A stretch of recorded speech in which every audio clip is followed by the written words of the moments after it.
Microphone might be on mute, but now it's no longer on mute. Because I swear I'm a professional, but don't worry, I didn't say anything important. Except saying, welcome everyone, welcome to another streaming Saturday with VM Campos.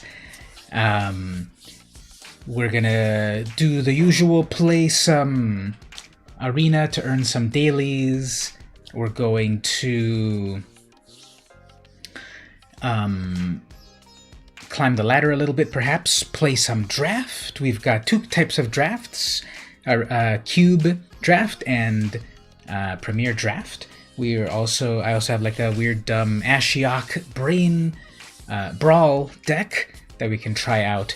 And unfortunately, it seems like the whole Magic Arena chat friend system is broken, so I can't do any 1v1s at the moment.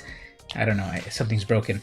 And I'd also like to announce that this Wednesday, thank you to Wizards of the Coast, I am being sponsored again to play the latest set. Core Set 2021 releases in a few weeks, and they're giving me and a bunch of other people access on Wednesday, the 24th. What day is that? It's Wednesday. Yeah, Wednesday the 24th. For about 24 hours they give us access. I haven't decided what my hours will be, but maybe I have like work between like 6 and 9 p.m., but maybe I'll do it throughout the rest of the day and then at night and all that stuff. So we'll play with all of the latest cards. Maybe what we'll also do today is, well, I do have it on my plan here. We are gonna look at some of the newer cards. I'm gonna make a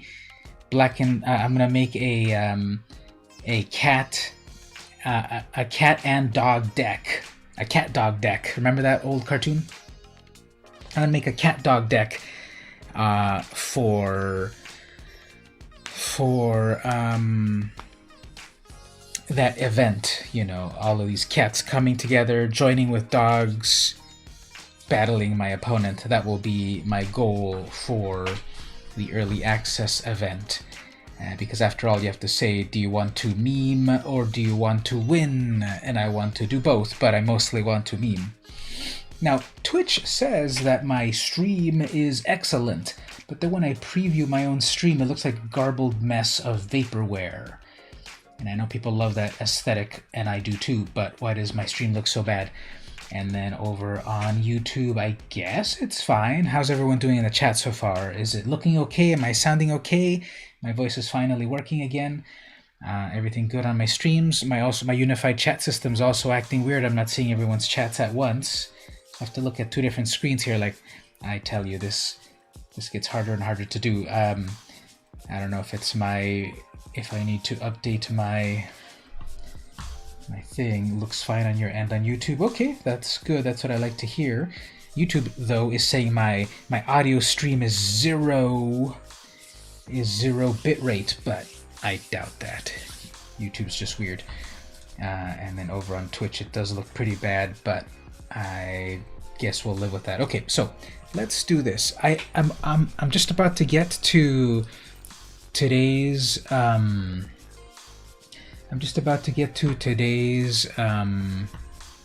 daily rewards. So play blue or red spells. I'm gonna do that by playing a little bit of Brawl with my Ashiok deck. Now, my stats on my YouTube tell me that people... Oops, I should probably press play. Actually, I was going to change one thing about that. My stats on my YouTube tell me that the keyword Ashiok is one of the most popular keywords that people use to get to my channel. Now, I do have one Ashiok deck, but I thought, well, if people seem to care about Ashiok, okay, let's make an Ashiok deck, and then I can see if that gets me a few more views and stuff. Plus, it helps me make a fun, weird Ashiok deck.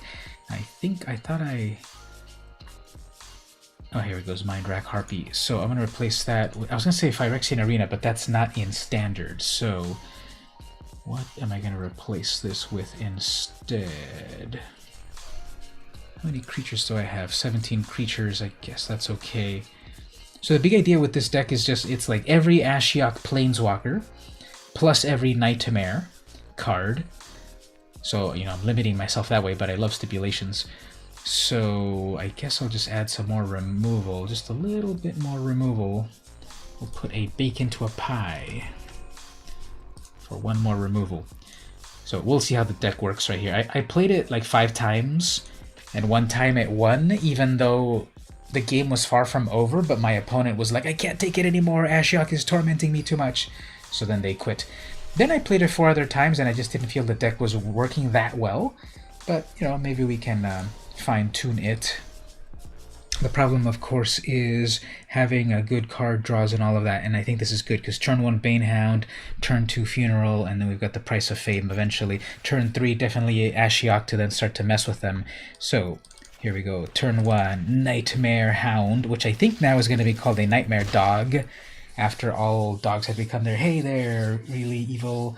Yeah, the quality, like, I don't know what's been going on nowadays with, unfortunately, my stream system, because I'm still, it's the same settings as I've always used, and Twitch looks horrific, and YouTube looks fine. But I thank you for coming to visit us any way you can. My automated chat system over here is not listing everyone's chat, so I have to look over here and over there and like that. So I don't know why it doesn't want to behave like before. So I'm going to do a pop-out chat over here, perhaps. I guess I'll do that there. Okay, so here we go. We have Ashiok Online. This is the Oops All Ashiok deck. It's a Brawl deck. And I have every Ashiok in the game. Oops, they just had to make them drop their Chandra and a whole bunch of other great things. So we'll see how this deck goes right here. So how's everyone doing today? Having a nice day? Did you do anything fun and or productive? What did I do? What did I do today? Oh, I did something very productive. I was organizing my comic books. Okay, so they're coming right at my Planeswalker. They are going to pump up that Ebon Legion. I guess that's fine. If you want to spend a turn on that, I can summon it pretty easily. Yeah, that's what they're going to do exactly. So what we will do then here, we can bring that Ashiok back pretty easily, but instead what I'm going to do...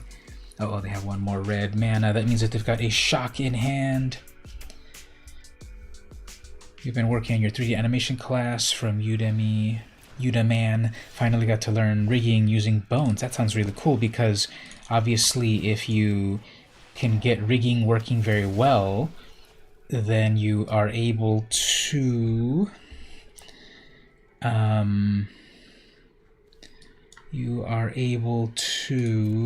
create realistic movements and all of that.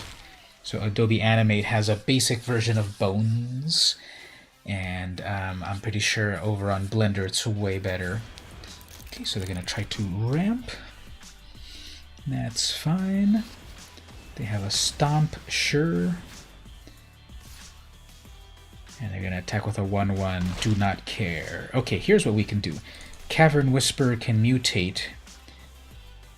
Yeah, let's have this mutate right here. This will be nice. This will be a 4/4 with lifelink, plus causes them to discard their final shock. So, there we go there.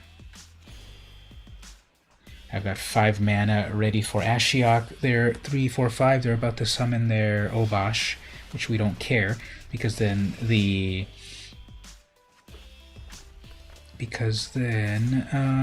need to pay 2, which they can. Sacrifice 1 creature to deal whatever. So, might as well just try to take out that Obosh.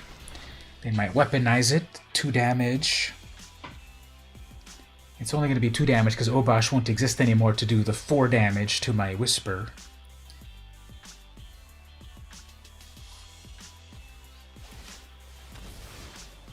Yeah, so it's only the 2 damage.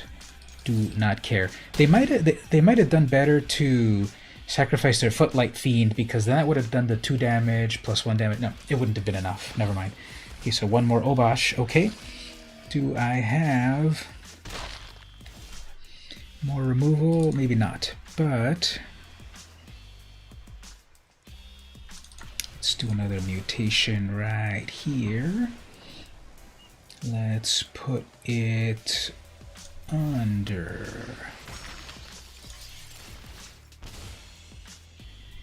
We'll do the funeral rites. Nothing meaningful. Okay, well, I guess we'll go for it here. They will double block. Most likely, yep, they'll double block. So after doing this class for almost a month now, you have modeling memorized, and bone placing is the only hurdle.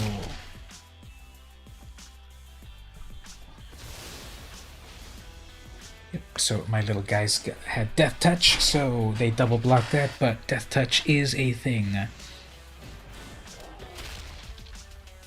You got 32 life. How does that even happen?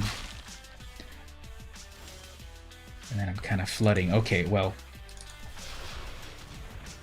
this is one of the things that I noticed on this deck, which I'm very surprised about. This deck feels definitely like it floods a lot, even though I build all of my decks similarly in terms of mana base. So you destroyed it, but I still get to mill you. Anyway, I feel like this deck kind of floods a little too much for some reason, even though it does have the seemingly good amount of land base. I feel like I need more mana sinks, but again, what I like to do is set up for like, you know, really good stipulation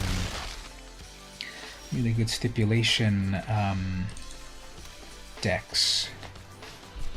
Okay, I guess what we have to do here is just try to push forward with some removal. That's not removal, so okay. Unless we turn this around,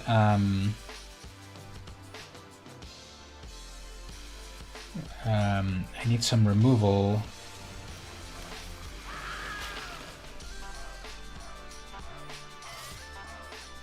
So if I don't get this removal, if I don't get my extinction event, this is definitely game over. So I just got, yeah, so this is what I'm saying. I feel like this deck, for whatever reason, floods too much. I guess the curve of it doesn't need that much mana, but let's give it a shot like this.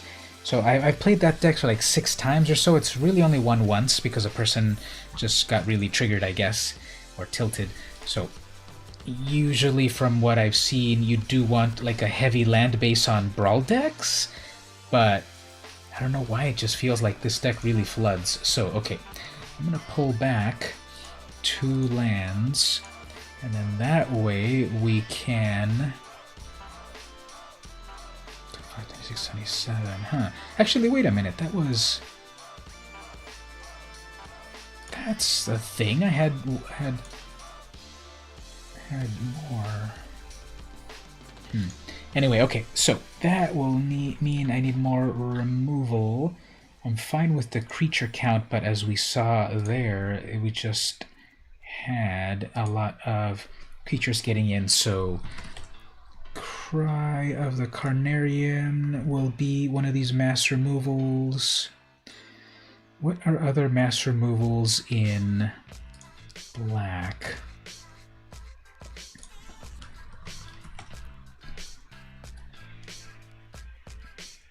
We don't have a lot to choose from in standard at the moment.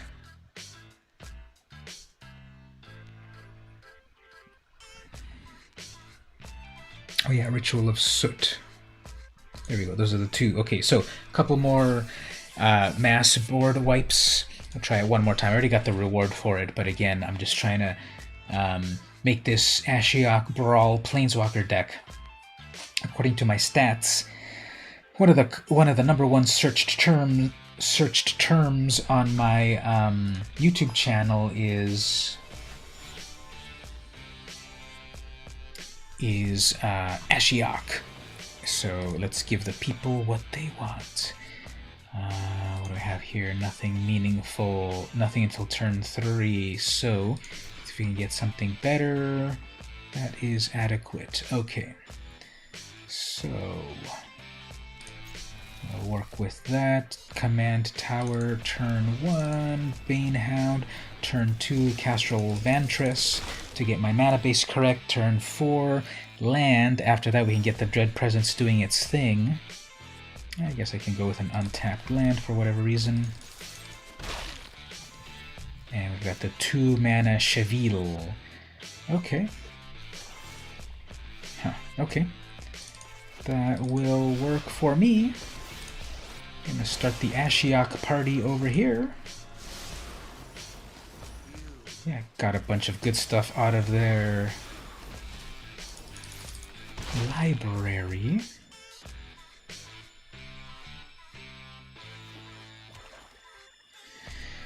So they haven't gotten their green mana, unfortunately. Are they gonna murder? Oh, they're gonna Farika. Okay, fine. Gonna do that. And okay, let's keep that swamp so that when next turn I can play a swamp, I'll be able to do Dread Presence's thing. Ooh, there goes your Assassin's Trophy. Yeah, unfortunately the opponent is just not getting good stuff, although I'm sure they've got a grip full of removal. Oh, they've got one of those. That's a good one. Okay. Well, that has Menace, so they're going to have to go after my commander. I don't care. My 3/3 has Menace. Let's drop this to draw a card. And I can still play... Actually, each opponent sacrifices a creature with Mutate on this. That'll work. This is a non-human. We'll put it over. And then they quit because it's like, this deck, when the right cards are there, this is a nightmare. You know, this is a nightmarish deck with Ashiok pulling all the strings and giving you a nightmare worse than Elspeth. So there we got one. Let's do one more, then we'll change things up a little bit, or we'll see what else to do. So thanks everyone for coming by.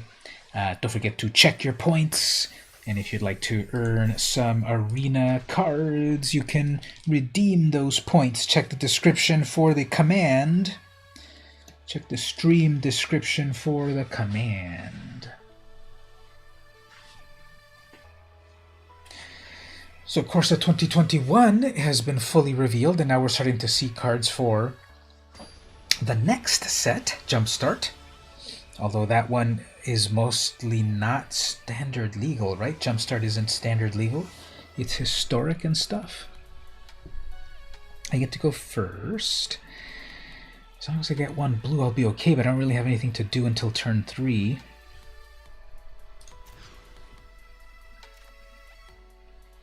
There's my other Ashiok, the bad Ashiok. So I guess we'll have to keep this. I don't want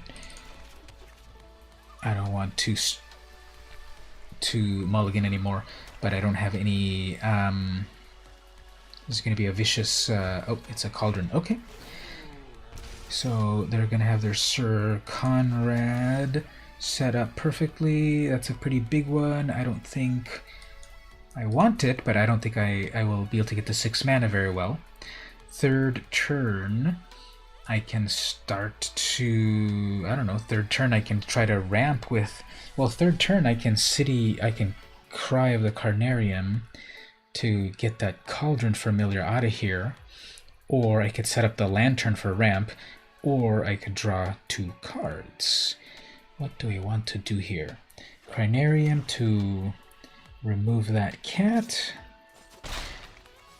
Lantern to ramp, Winged Words for cards, or Ashiok to start messing with their library.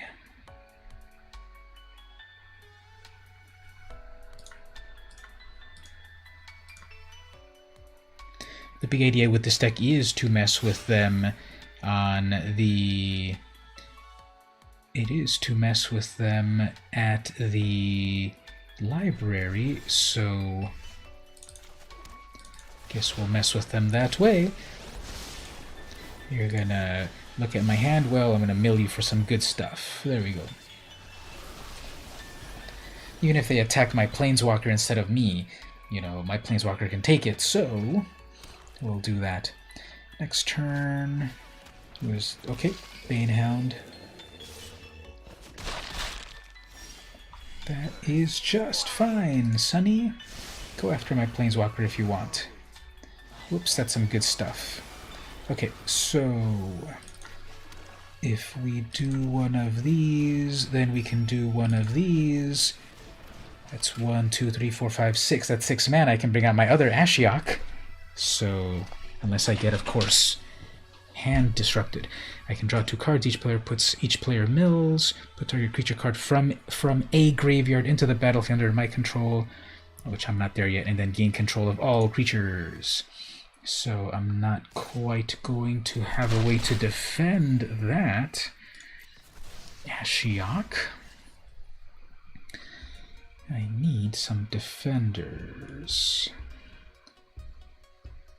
Because all I'm going to really do is +2, although that's 2 of those, so yeah. Even if they double hit me on that, the +2. So I get my Grim Dancer. Ooh, my other Ashiok goes away. Okay. So I can still keep +2ing and mess with them that way.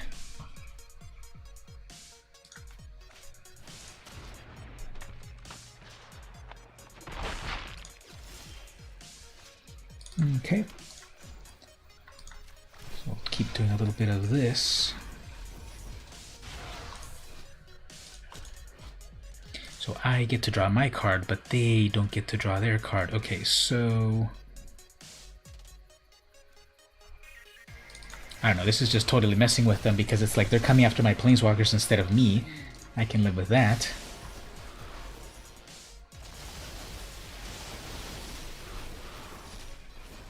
But can they? And I'll draw some cards right here.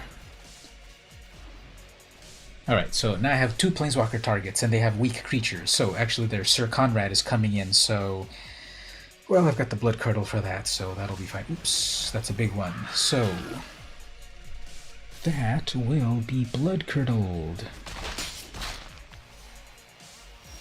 Yeah, keep coming after my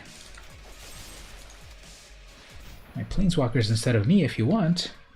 They have 30 life. They're not going to they were not going to do the ability of that Nightmare Demon because I was just going to do some of that. So I draw my card, thank you. Ooh, okay, there's a murder right there.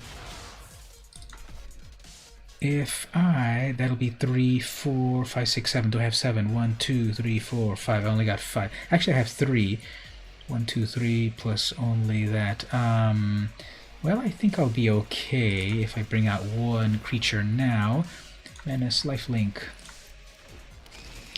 Then if they bring out their Sir Conrad next turn, I can have the murder and the bake into a pie. They could have like that one mutual destruction or whatever it's called. They're gonna come at that, sure. Do not care. Now here's where they might rage quit. Because they've put all of that. They've put all of that effort into bringing their Sir Connor. What is my music doing here? Skip that. Okay, so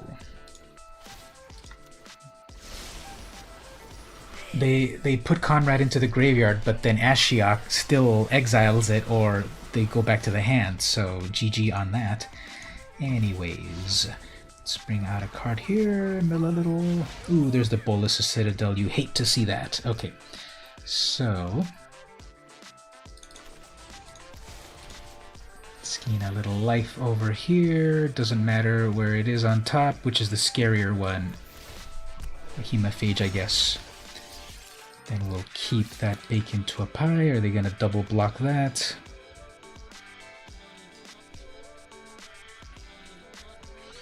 Nope, you have your Death Touch creature tapped out. Yeah, my Ashiok's getting swole. Put any creature from a graveyard onto the battlefield. Ooh, I can put my Void Beckoner in there. Ah, man, okay, well, they're gonna get my bake. That was not cool. And they have a Ginger Brute. So which one? They'll be able to weaken my Ashiok. If they don't look at that -5, I can bring my Void Beckoner out. They're gonna Sanitarium, sure. They want to bring out a...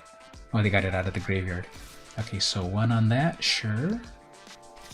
One on that, sure. One on that, and... fine.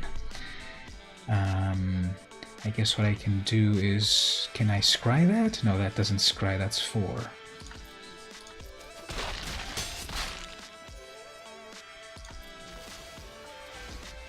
Yeah, so close. 1, 2, 3, that's only 3. Evolving Wilds, okay. Guess we'll get that out of the way. Actually, that can already make me mana. I don't even have to sacrifice it. So, get a Nightmare Critter. If I bring that one out...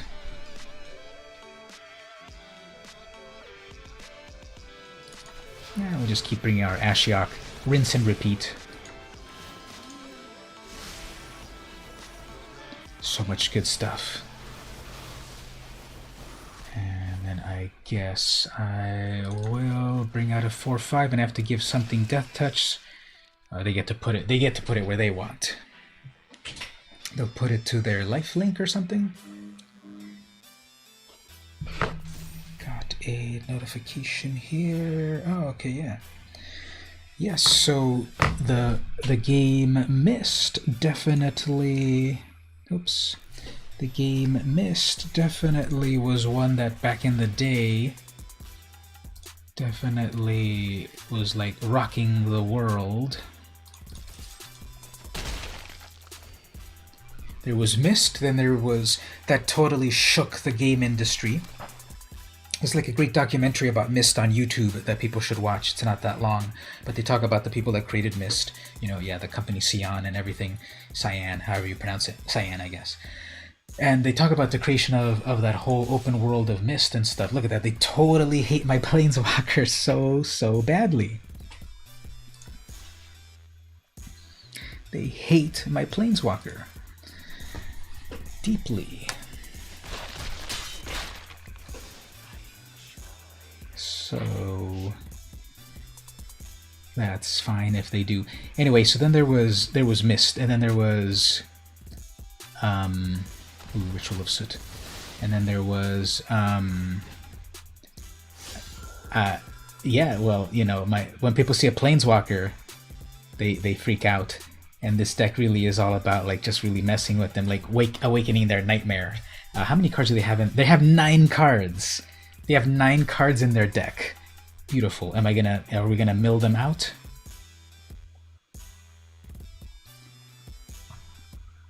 So I've still got 26 cards with my beautiful Dimir Locket. Check it out. It's so shiny and evil. Uh-oh, they're looking at something in their graveyard to do something good. They're gonna aid the fallen. Okay, whatever. So let's first mill them one. Oh, actually, I can do the -5. Let's do the -5. Let's do the -5. Let's bring from my graveyard. Let's bring in my 8/8 Death Touch for free. I'll take that. And then let's mill them like that. Good.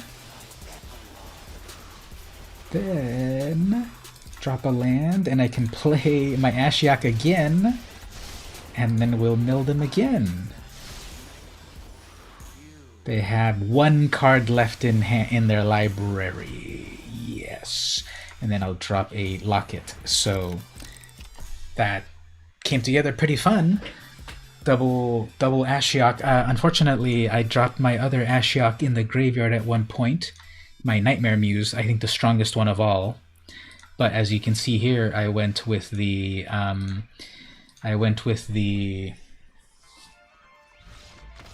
opponent's turn. GG. No cards to draw. Beautiful.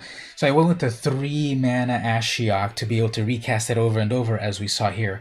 I have the 6 mana Ashiok from the Planeswalker deck, who usually Planeswalker deck Planeswalkers are not that great. But here it worked really well. It actually got loyalty pretty fast and did fun things. Even though it was getting attacked by 1/1s, it never really got that bad. And then eventually, before you know it, I was able to -5 an amazing creature out of my graveyard. So I like that. I never got to use the other one, Nightmare Muse, which makes those beautiful 2/3s that keep stealing the opponent's stuff. But yeah, that's the Oops All Ashiok deck. Mist, Riven, Exile, forgot the 4th one, and then the end of H5. I knew Mist, I knew Riven.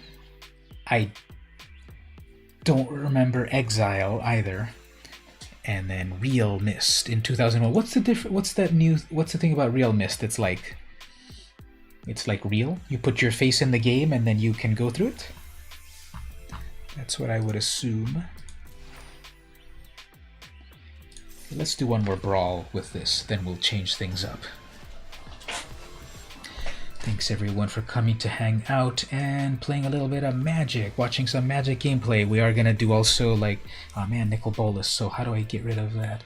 That is obviously going to be a very strong deck. You know, I don't want to be pessimistic already on turn 0, but if they have their Nicol Bolas Planeswalker, I bet you this is going to be a very powerful deck. So I don't think we're going to win this one.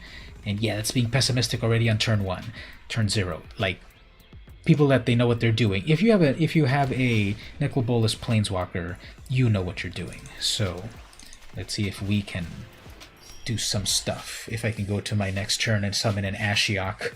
Hey Daybreak, how are you doing? Let's start the madness. Let's get our Ashiok to start milling the opponent and causing them to rage quit.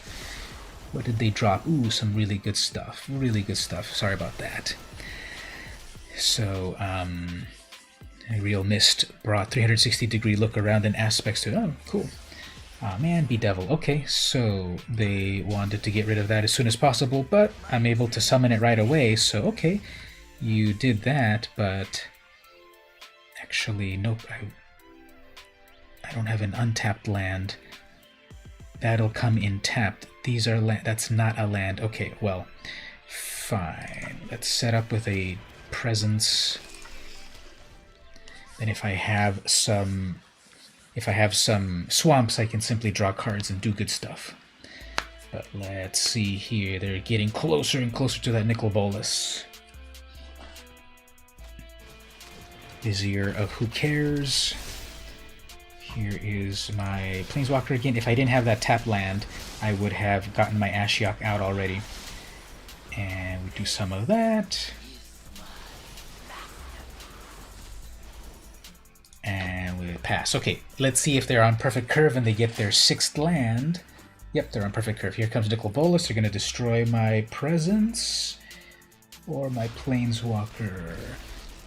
Bake into the Pie won't affect Nicol Bolas, neither will Murder. I need my Elder Spell. There's an Elder Spell in there, I think. But this is what I'm saying. Perfectly on curve. They were able to get to their Nicky B. Now, let's see. Are they going to attack or hold back?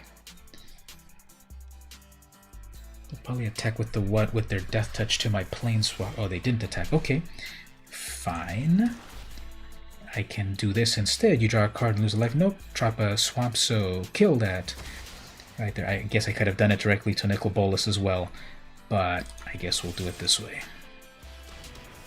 Really shock and awe them. Doing 3 things at once. Actually 4 things, because then I get to mill them. Such good stuff that they had to mill. And then lastly, Grim Dancer with a Menace and Death Touch. Oops, actually Menace and Lifelink. Always choose Lifelink. So they have a bunch of lands. They're gonna +1. I have to exile something. I guess my ritual doesn't matter. They have a whole grip of cards. They have a whole bunch of land. Let's see if we can get things done. Hopefully they ran out of steam. Finale's good, actually. So that amasses into an 8/8. Do not care.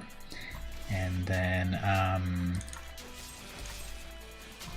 makes us a pie as well. So then we'll mill them over there. Who's the God Pharaoh now? Look at all that good stuff that you're getting milled. Sorry about that. And then lastly, I guess 1 to there and 1 to there. That is an island swamp, so that'll draw me a card.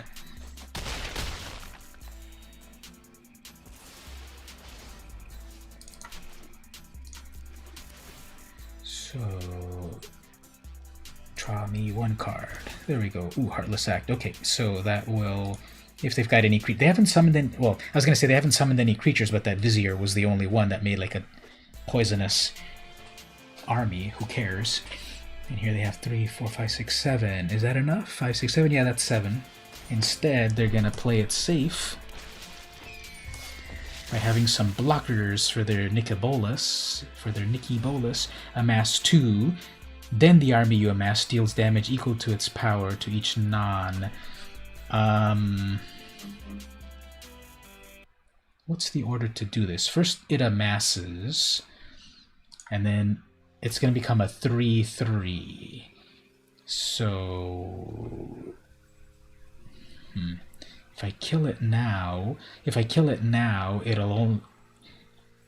make an army of 2, and then it'll do damage. But if I kill it after, yeah, I probably have to kill it after it fully amasses there. Oh, everything gets hit that amount. Okay, who cares? Let's remove 3 counters to a creature that becomes a 0/0, and then I'm getting lands. Okay, well, let's keep on with the plan here. I have no card draw at the moment, so I'll keep this in hand to psych them out.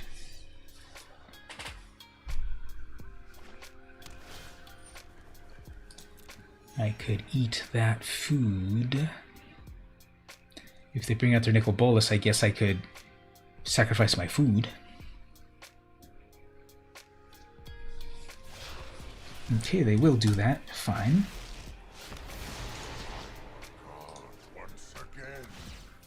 Alright, each person exiles a thing or a permanent. Fine. I guess you can have my food. And after this, oh yeah, I get to actually scry here. What's good here? None of this is good. Well,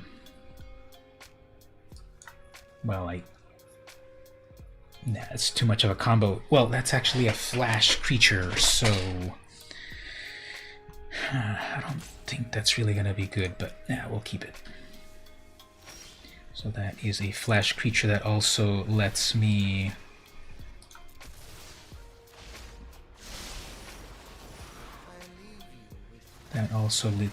get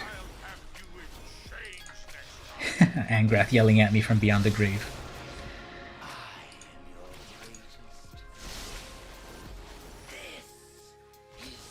Yep.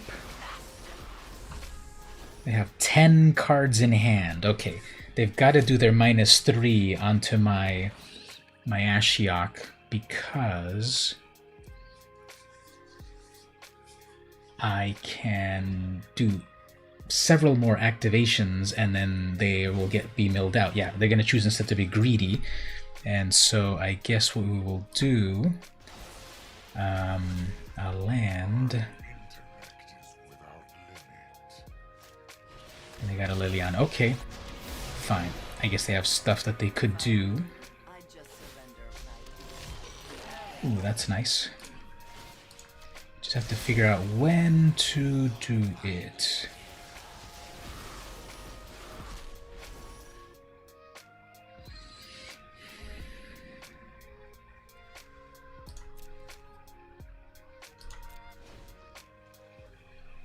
Okay, so I can bounce back.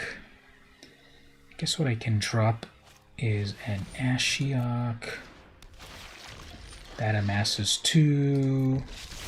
Fine, oh wait, that's different. Why do... Oh no, that's just a zombie and that's an army. Okay, so never mind. Destroy target creature or planeswalker. Sure.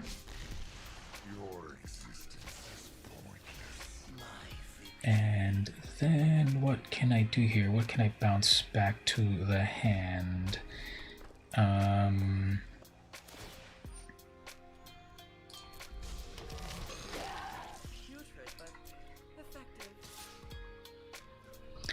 Guess what I could do is come out with this. Scry some. Ooh, that Elder Spell is exactly what I want.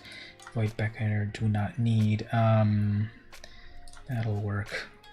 That Elder Spell. They are gonna rage quit so badly after I cast my Elder Spell.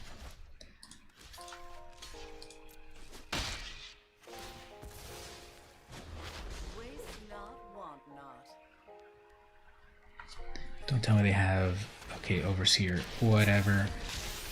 Check this out. Destroy any number of target planeswalkers. Whoops. This is just 2 black mana to destroy 2 planeswalkers. How is that possible? And then let's bring out the Forerunner. Let's go get our... Yep, search... Where is it at? In the library. Let's go get that other Ashiok in hand. Attack 4 in the air. 4, 5, 6, 7, 8, 9, 10. They need 10 mana. They have 10 mana. 3, 4, 5, 6, 7, 8, 9, 10. Yep, that's the 10th mana. Okay. Well, that Nicol Bolas comes in. They have 2 cards left in hand. Do I have 7, 8, 9? Do I have 9 mana to finish milling them? 1, 2, 3, 4, 5, 6, 7. Nope, I don't have enough mana to finish milling them. I guess what I could do... They're going to want me to sacrifice something, so I guess I'll sacrifice a land.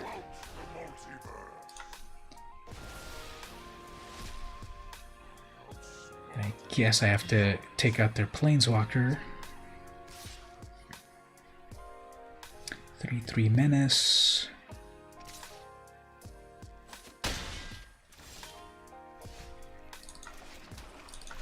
This will help mill things.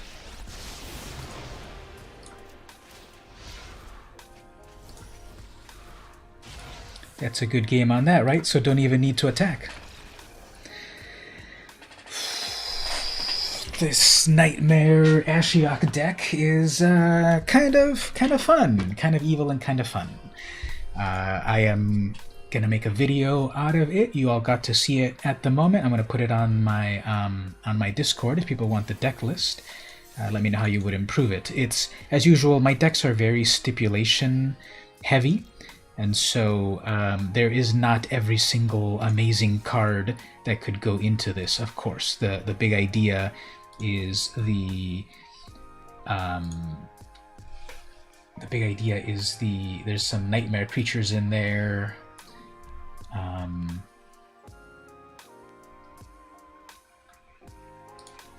me just do something right here. You should come back. Arena makes it so easy to play MTG. And then also MB, take a break by watching my MTG stream right now.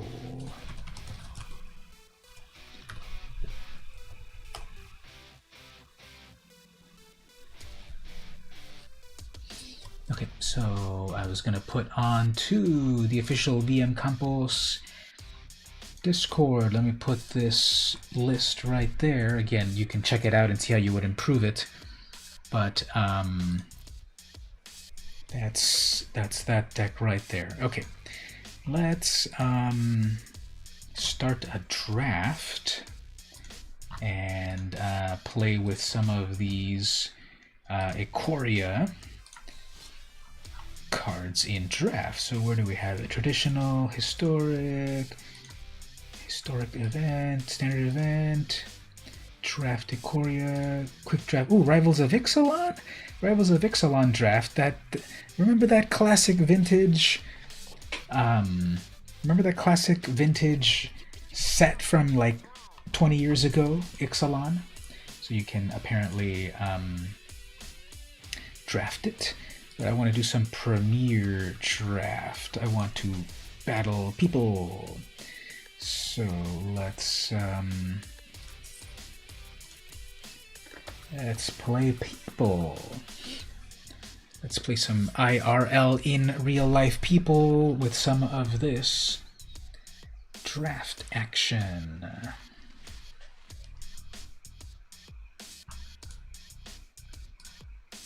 So welcome to everyone visiting on the stream right there. If this is your first time,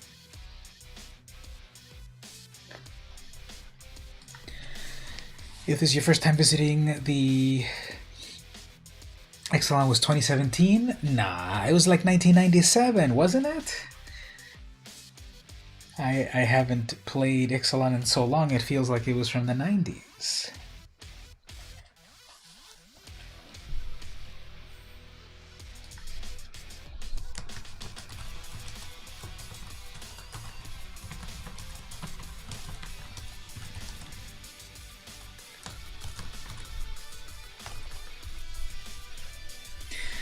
So, filled seats, the seats are filled, but people need to confirm that, so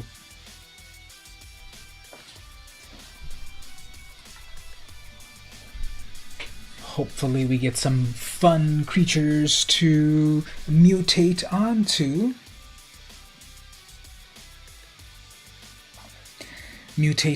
Onto some wicked creatures to make other creatures, and there's creatures on top of creatures. They're all doing amazing stuff. Yeah, what's going on with this? Oh, there we go. Table ready. Are we battling any famous people? Come on there, Josh Lee Kwai. Josh Lee Kwai or such.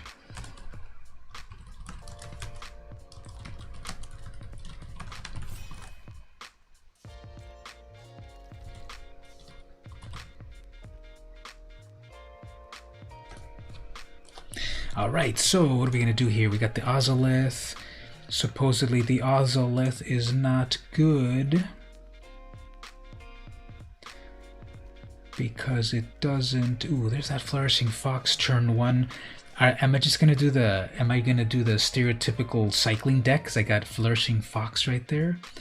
I guess that is the best card in all of the... That is a possibility. So I obviously just don't want to go directly for cycling because it's cycling. But let's see what else we can do here. So that checkpoint officer's pretty good. Glimmer Bell, Brushwag.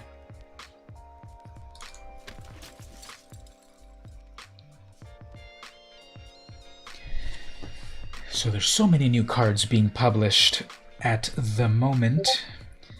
There's so many new cards. Ooh, there's that Heartless Act, which I need, and that Traneth Stinger.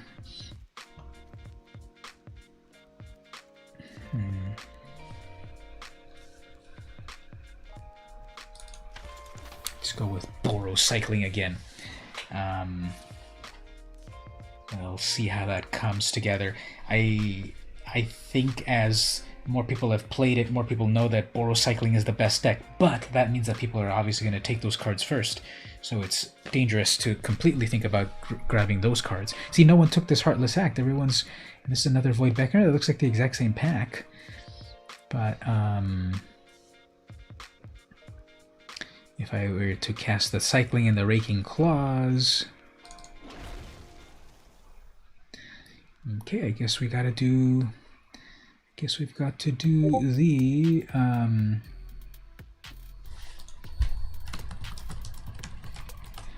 Guess we've got to go with the Boros Cycling.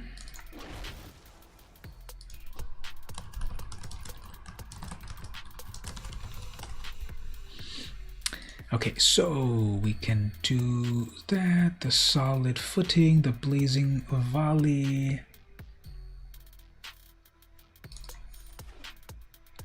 I don't think I would just go directly to pure cycling if it's not fully enabled, so I'm not gonna grab just like even that blue cycling card.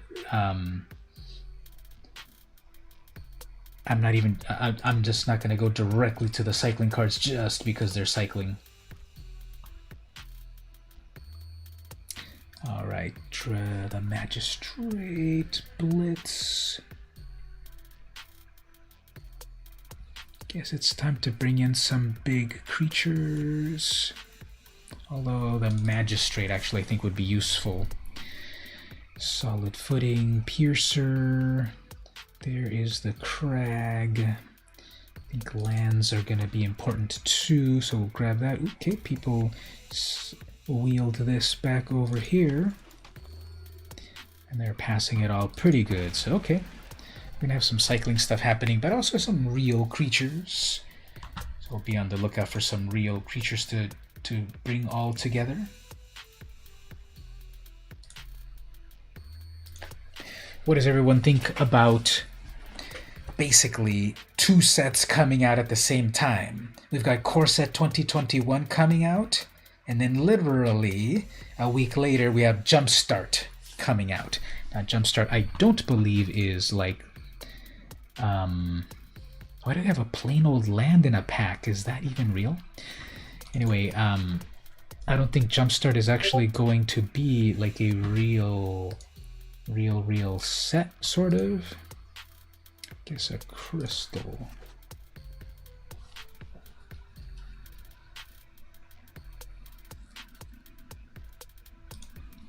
So we can look at it on the Magic News a little bit later here. Some of these, like I'm just used to, okay, there's cards in it, could play them on Arena.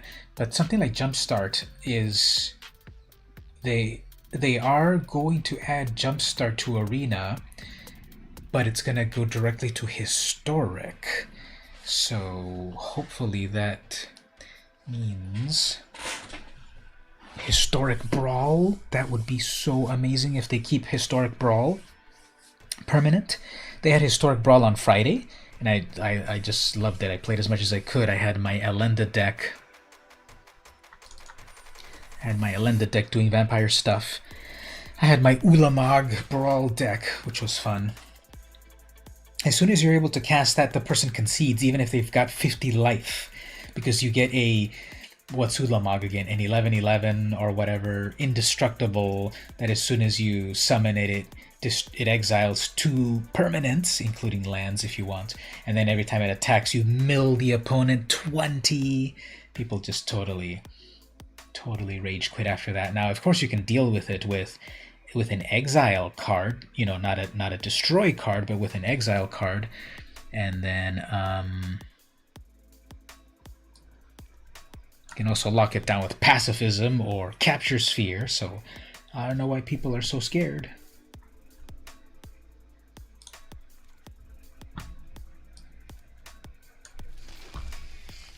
All right, there's the Zenith Flare. Okay, that's the end result of playing this deck.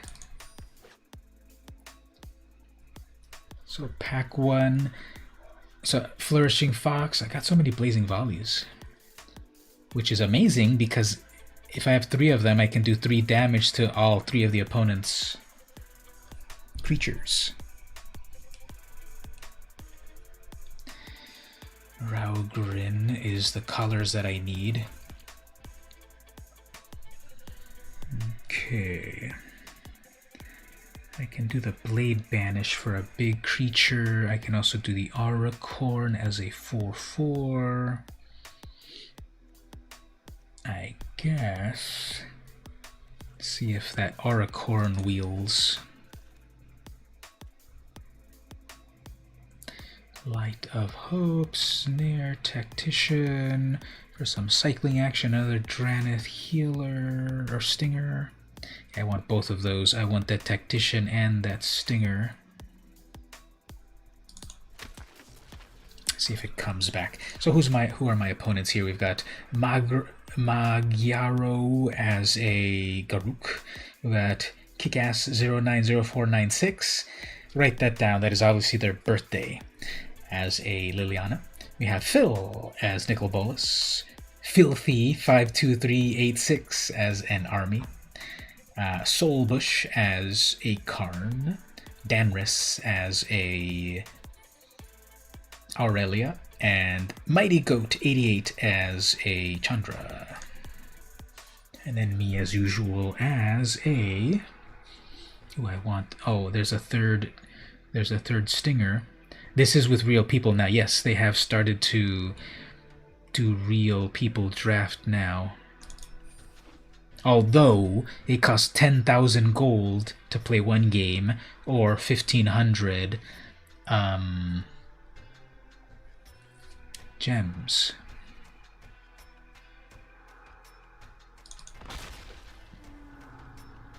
So it's kind of pricey. But it's with real people, you get to keep all the cards.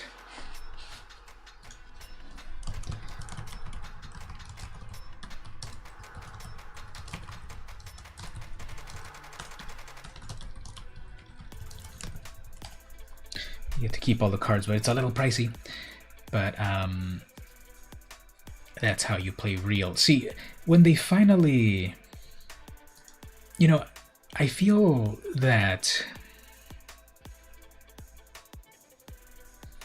they give a little, and they give a little, and they give a little, but it's like, you know, humans could work here as well. But anyway, they give a little, and they give a little, but it's like...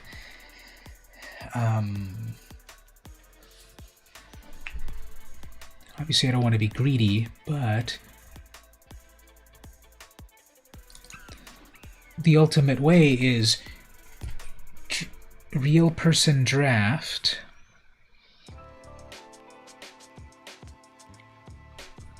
Real person draft.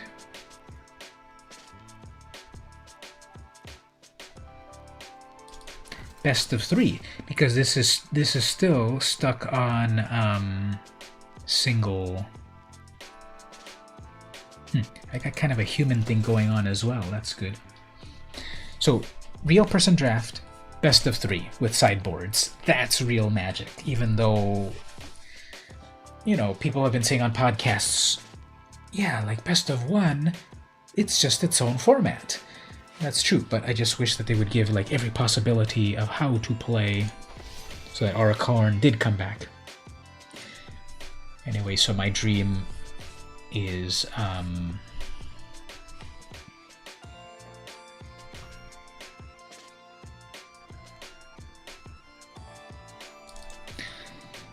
real person draft, best of 3. That's what I'm gonna ask Wizards for. Oops, this one came back. I want that one too. I think I got some good stuff in this deck. I've got plenty of humans. I've got a human tribal thing going on. I've got some removal. I've got cycling. Yeah, like I think I'm getting like a cool human themed thing. It's gonna be hard to figure out how I wanna, which way I wanna go with this. And my free card is a Frenzied Raptor. Thanks. Okay, final pack. There's another Blade Banish, the Swallow Hole. You have to tap your own untapped creature, and then you exile another creature that has to be tapped, and then you put a 1 counter on your own thing. The Capridoor, it gets protection from damage, and then damage actually makes it stronger.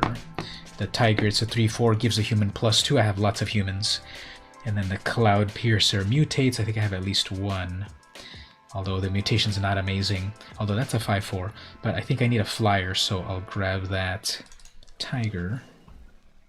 Tiger, Uppercut. Ooh, there's that Savai Thundermane. There's another Sanctuary Lockdown. I could just do a huge human beatdown. This one is supposed to be that when I cycle, I pay 2, then it does damage to things. I think that's kind of a lot of investment. There's another Raking Claws. There's another human thing. Let's grab those. Oh, there's Obosh. I could do Obosh. They just do a bunch of damage with my red creatures. The healer has cycle for fun cycle stuff. Let's bring in an Obosh. 5 mana, that'll be doable. And then anything that's red damage will just be extra red damage. Even if it's not extra red damage, I have a big ol' Obosh. Okay. There's another one of those sergeants. There's a Marmoset. Farfinder.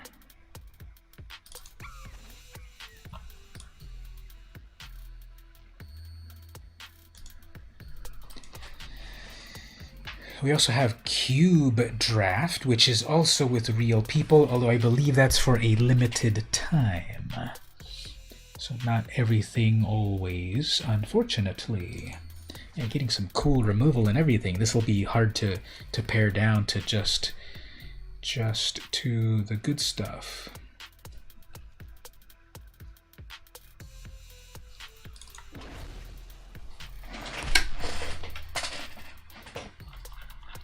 Okay, because the Flourishing Fox will just get bigger and bigger and bigger as you cycle. Blazing Folly, 1 damage to all the opponent's creatures. Heightened Reflexes give a creature +1 and for strike. There's another Blazing Volley. I guess we'll do the Caprador here.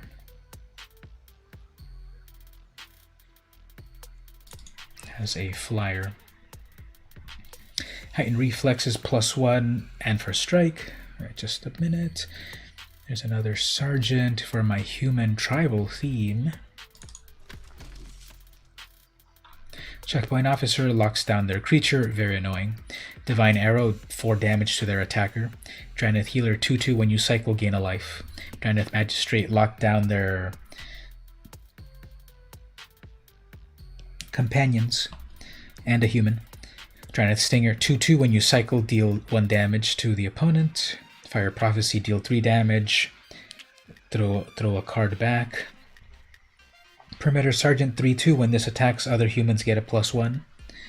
There's another Caprador. How many Blade Banishes do I have? I have 1 Blade Banish, but it's for big creatures. I could also do another Flyer, but that's only a 1/3. That's gotta be damaged.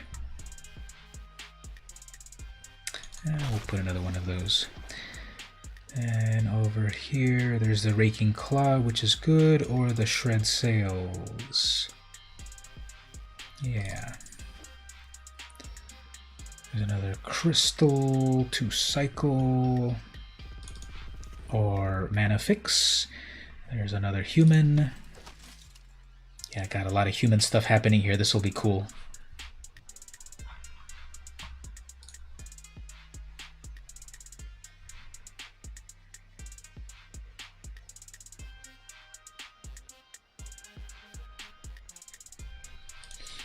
So where do we have the traffic jam happening? And here, nothing good. Corpse Churn. Don't need any of that. And I guess my final pick is a mountain, I guess. There we go. Okay, so we have a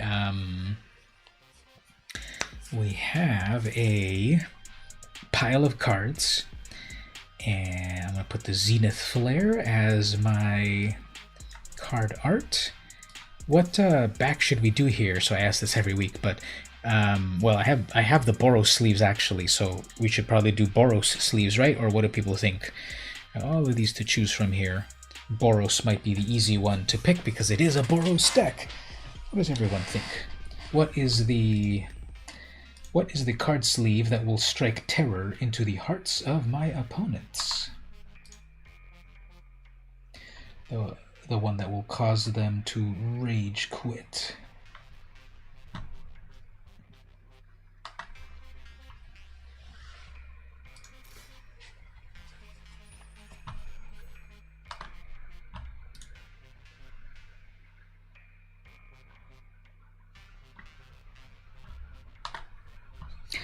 Yeah, let's go with the Boros sleeves. Okay, so I don't need Obosh as my companion. And I have 55 cards. I need to get rid of 15 cards. So I have 24 creatures, 14 non-creatures. So what do we want to do here?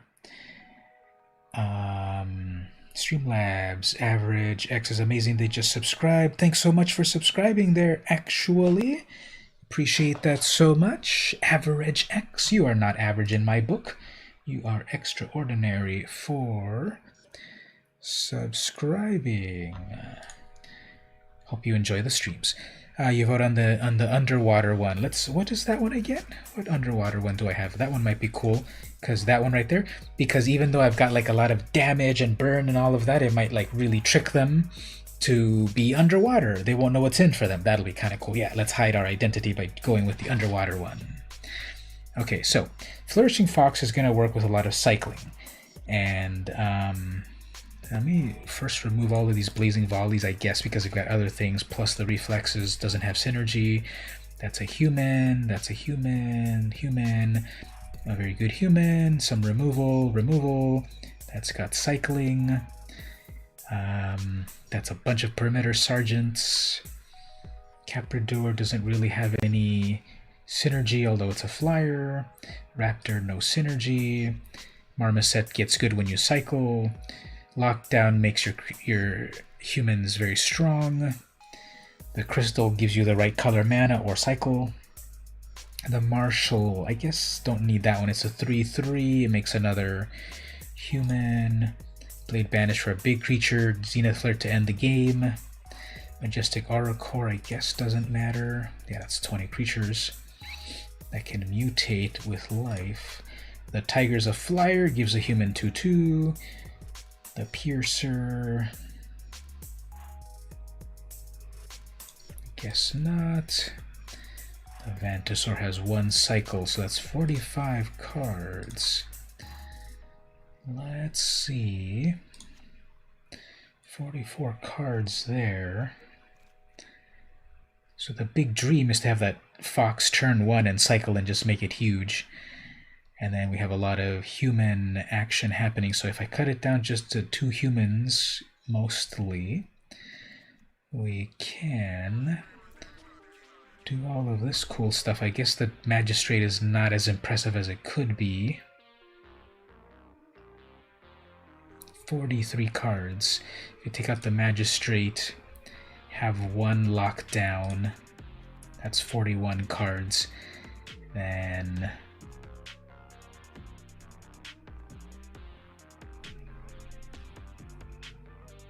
let's try with 41 cards.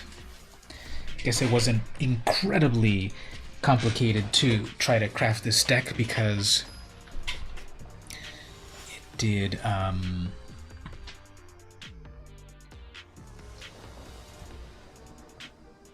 do what I wanted. Okay, so got some Divine Arrows for... Hey, Filthy 52386, they were one of the people that I had just drafted with, even though you usually don't always play against those you draft with, because you draft with real people, but then you... Don't tell me turn 1 Flourishing Fox. That's good. Okay. So that can be cycled. However, its value is to put it on the battlefield, so I guess I won't cycle it yet. They do probably have some cycling stuff. So unfortunately my deck's a little slow. They have their Godzilla lands showing off there. Turn 3. Although they on turn 3 will probably also have something meaningful. Okay, so Perimeter Sergeant. Just kidding, mono white, eh? Okay, guess we'll live with that. And that's gotta be a counterspell, okay.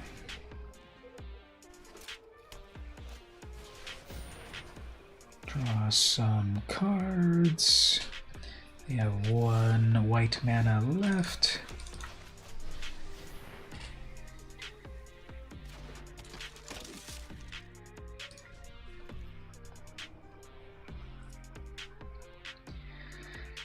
So the other creature was a little bit better, but it got countered. No one plays counter spells in limited. They have 5 mana, so what are we in for here? Okay, one of those. But I have an answer for it, so I guess I'll be okay. I need 1, 2, 3, 4, 5. I need 5 mana. I do have 5 mana, so let's see if I can trick them here. Let's see if they fall for it. Even if they don't fall for it. Oops, they did fall for it, so okay. That's one big bird. Can I get my red mana for that Draneth Stinger? I guess if I don't, I'll have to cycle it. And then watch I start getting all my red mana. Interesting. Okay, let's give that a shot. Let's cycle that.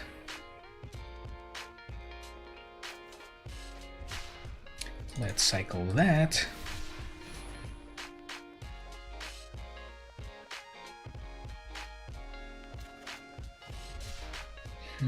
That would give me the color mana that I need, but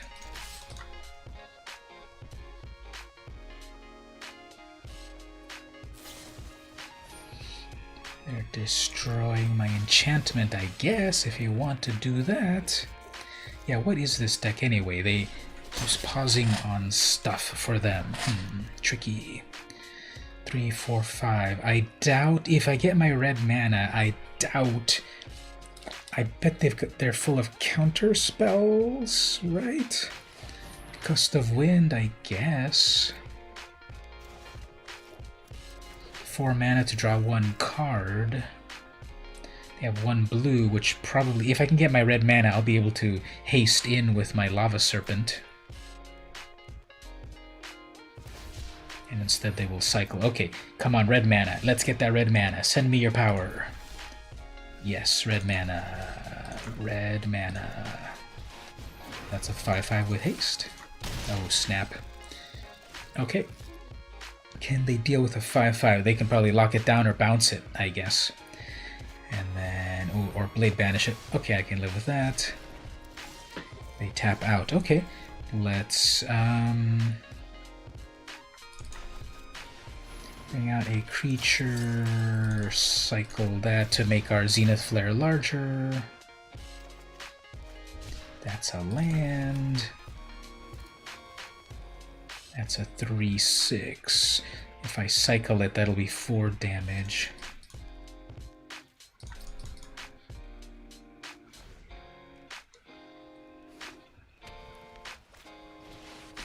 Alright, that's one of those things. 3/6 on the ground. Well, if I bring in my own 3/6, they'll just look at each other.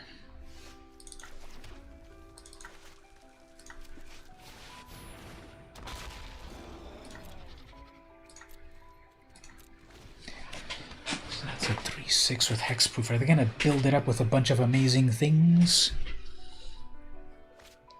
I guess so.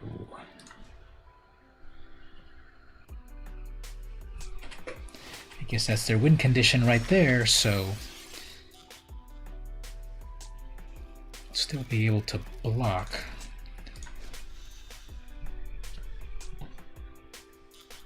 Yeah, if my deck wasn't aggro enough, then they would have never gotten to this point, but you know, that's a pretty good setup that they've got there. And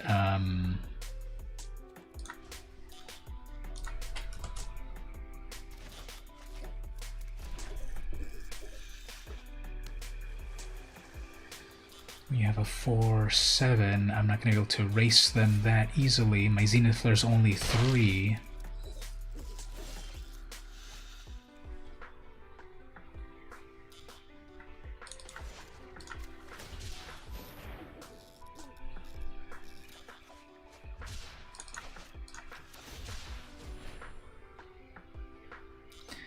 I'm gonna try to set up a big Zenith Flare. However, let's see if we can coax out if they have any more counter spells.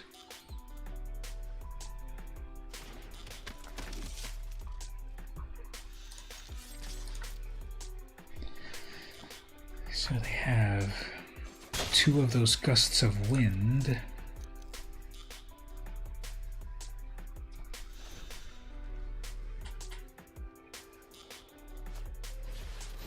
Frost Links, sure. And a glider, they'll probably give it first strike. Okay. So I have my arrow. I also have my serpent.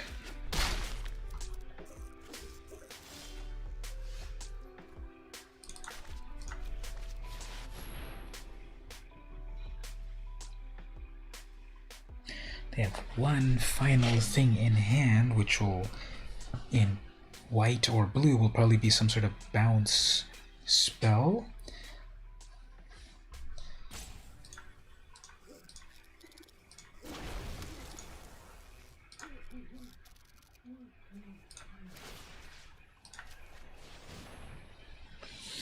Tap out a Lynx, but then I'm tapped out. The opponent is either thinking very hard or slow rolling or doesn't know what they have in their hand. Okay, can live with that. That'll be 4, 5, 6, 7, 8, 9. That's 9 damage. But then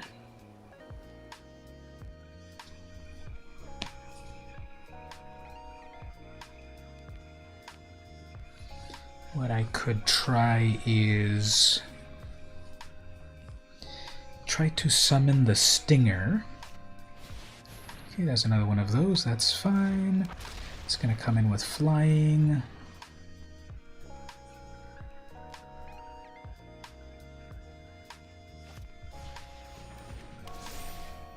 Is that game over? 4, 5, 6, 7, 8, 9, 10. 4, 5, 6, 7, 8, 9. Okay, so they're going to stick around with that. Sure. Okay. So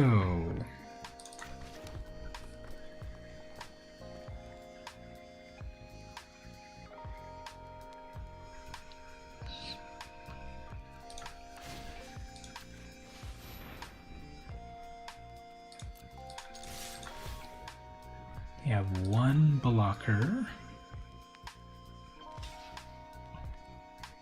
I'm gonna do that. Okay. That goes in for 4, and that's GG.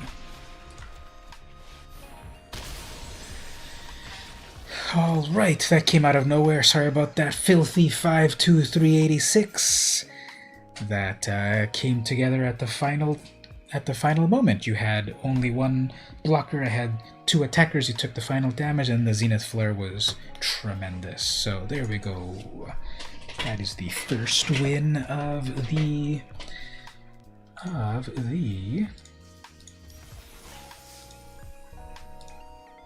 and then I got me a gem. Okay, cool. I'll take a gem. Okay, we got 1 win so far. Took a little while. So let's see what the next one is.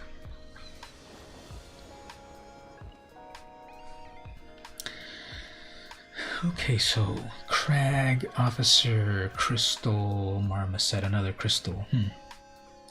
Nothing really on point about the cycling effects, but we have a 3-1. I suppose what we will do is let that get wrecked. Most likely they will attack with it, even though it is a mana dork. So that's fine.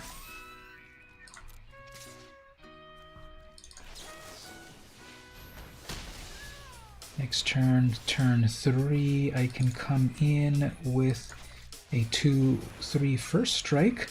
Although they in Golgari, I'm sure they've got removal. So that's probably dead.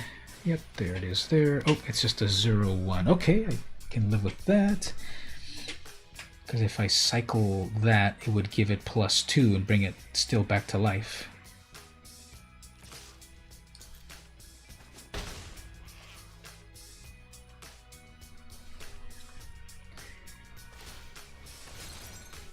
Okay.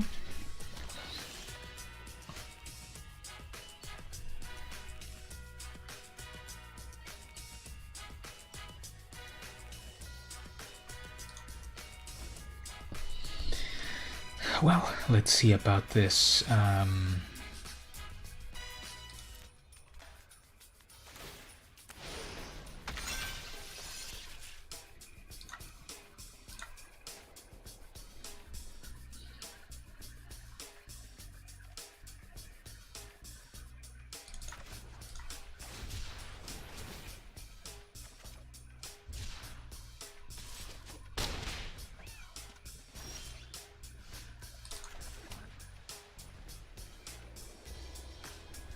I guess what I'm going to need to do is lock down that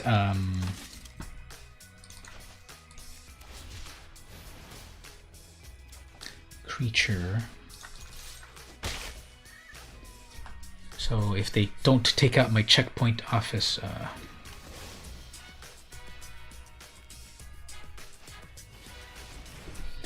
alright, so I'm going to have to combine that plus that. Okay.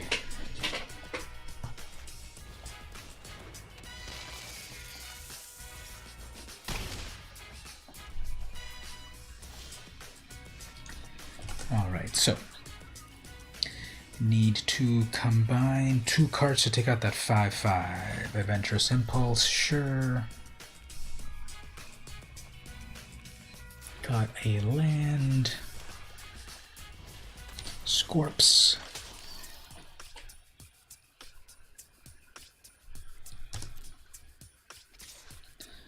Alright, so first there's that. Then there's... What the... Did I...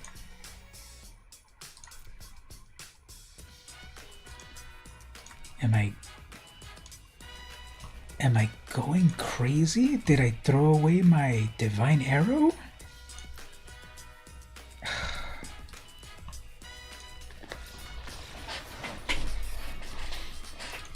Yeah, I don't even know what happened there. Oh yeah, the Fire Prophecy, if you pick a card, you throw away the card, you draw a new card, and like I clicked it so fast that... Because I was going to select to do the next thing, and then it said, throw away a card. Stupid. So okay, let's go to the next game here.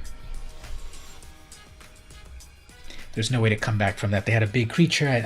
I was going to devote 2 cards to deal with 1 creature, so there was no way to come back from that. As for this, well...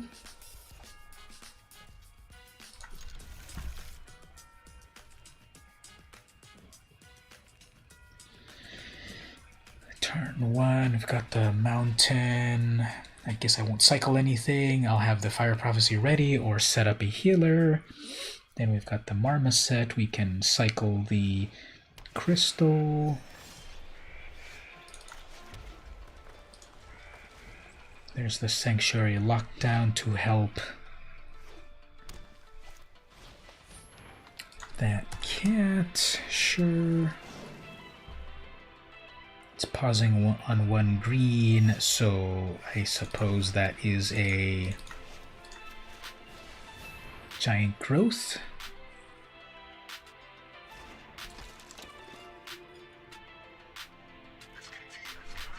What is a single green mana in, let's see, color equals green, CMC equals 1, set Ico. There is the Sudden Spinnerets, +1/+3. So they have a Sudden Spinnerets in hand.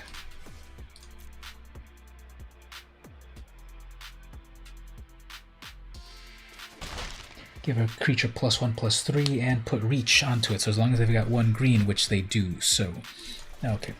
Let's set up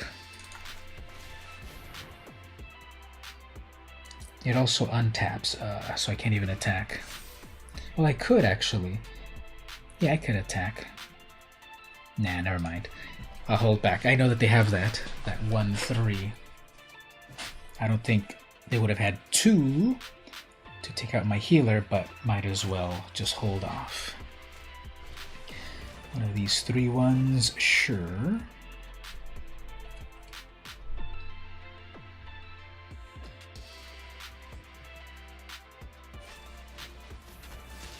Okay, I guess that's what they had, the Light of Hope.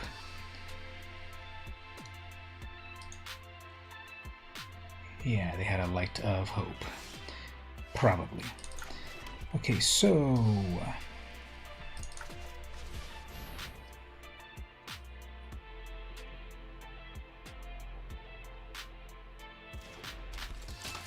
Now they still have a sudden Spinneret. It's still pausing on 1 green mana, and the only 1 green mana in this set is sudden Spinnerets. So clearly they still have the ability to turn something +1/+3.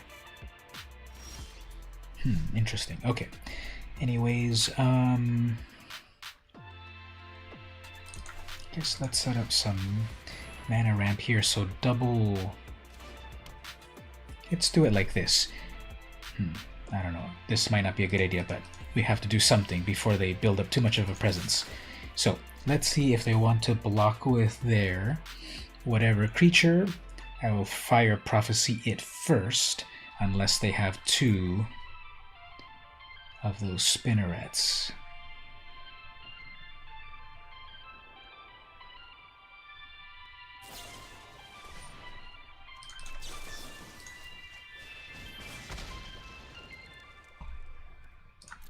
See, that's what you need to do. Put 0, submit 0.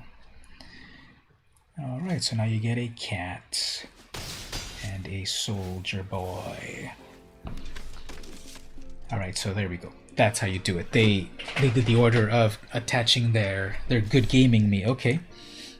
So they're giving up all hope, I suppose.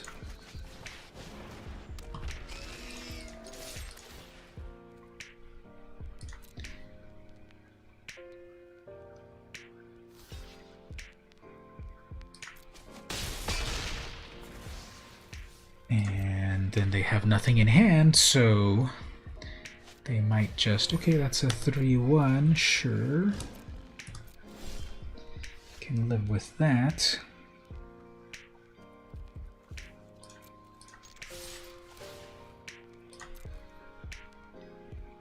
If they don't block Obosh and they don't read it, okay, they're not going to block Obosh.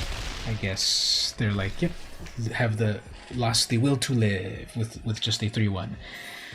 Okay, so Bronze Tier 1, here we come.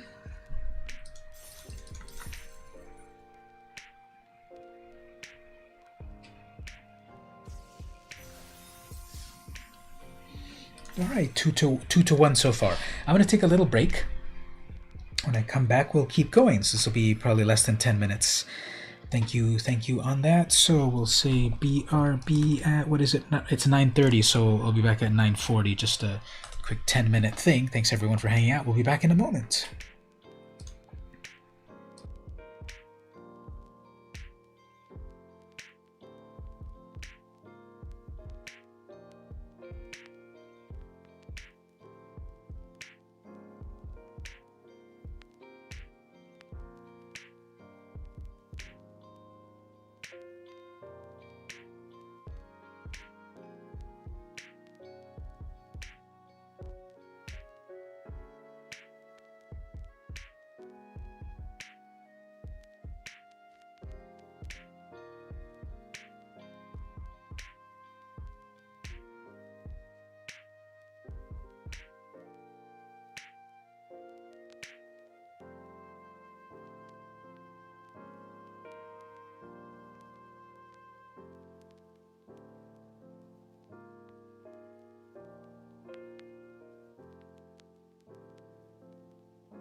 Actually, I'm so efficient, I guess I only needed 4 minutes.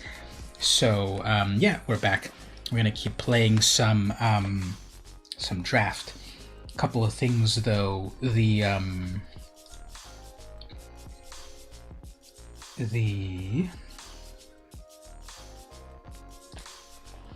full set of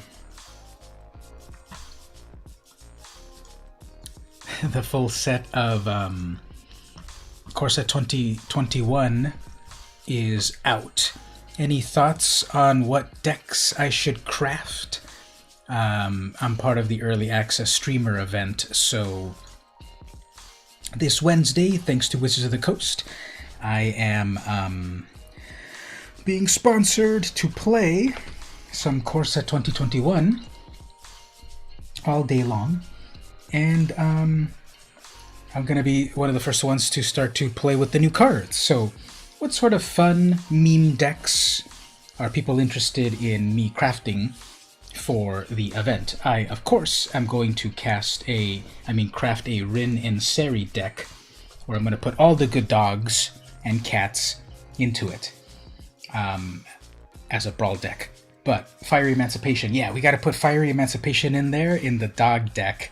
So that when the red dogs, check it out. These are the red dogs in the set. Color equals red, type equals dog. These are the red dogs here.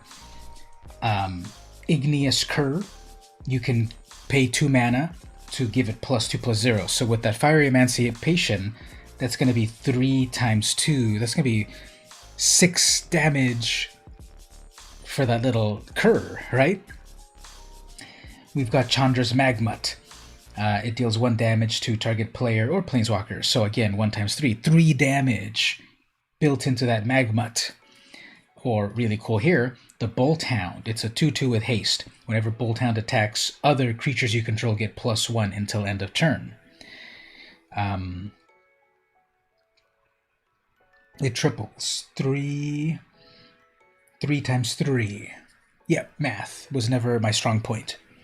That's why I started off as a computer science major and then became a graphic design major because the math was no good. Anyway, okay, times 3 of everything. So the 1 tap to do 1 times 3 there, yes. But then the cur, the +2 plus the 1 times the 3, okay, 9. So Igneous Cur. And then the Bolt Hound, give all your creatures the +1. So make everything attack. Oh, and then Rin and Seri itself is a 4/4 red, white, and green creature itself. So that'll be 4 times 3, 12. So Rin and Seri itself could do the 12 damage.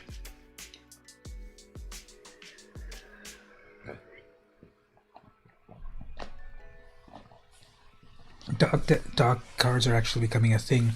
Yeah, they were used to be called hounds, but now they've changed all of them into dogs. So not just the red dogs. Here's the other dogs that are new in the set. Alpine Watchdog. It's a 2/2 with vigilance for 2. Pack Leader. It's a 2 mana 2/2, but it gives your other dogs +1/+1. It's not legendary, so you can have up to 4 of them in a deck. So you're giving all the dogs +4/+4. Whenever Pack Leader attacks, prevent all combat damage to dogs. So if this attacks as a 2/2, it's indestructible. basically combat damage, right? Which I guess also prevents Death Touch. Death Touch is any amount of damage is enough to destroy the creature. If this prevents damage, Death Touch never kicks in. So this can live through Death Touch when it attacks.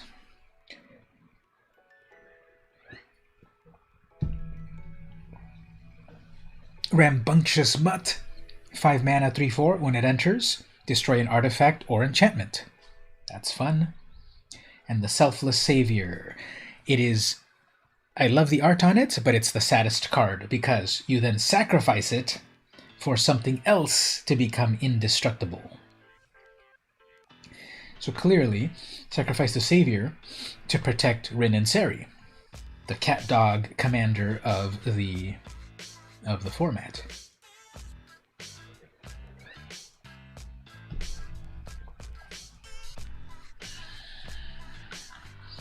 Cats. The cats that are in Core 21. There's more of them here. Basri's Acolyte. So the brand new Planeswalker Basri Ket has an Acolyte. This cat cleric. 4 mana, 2/3. It's got lifelink. When it enters, put a 1/1 counter on up to 2 other creatures you control. You hope more dog cards come to Magic. You gotta catch them all, definitely. There are dogs in the history of Magic. There are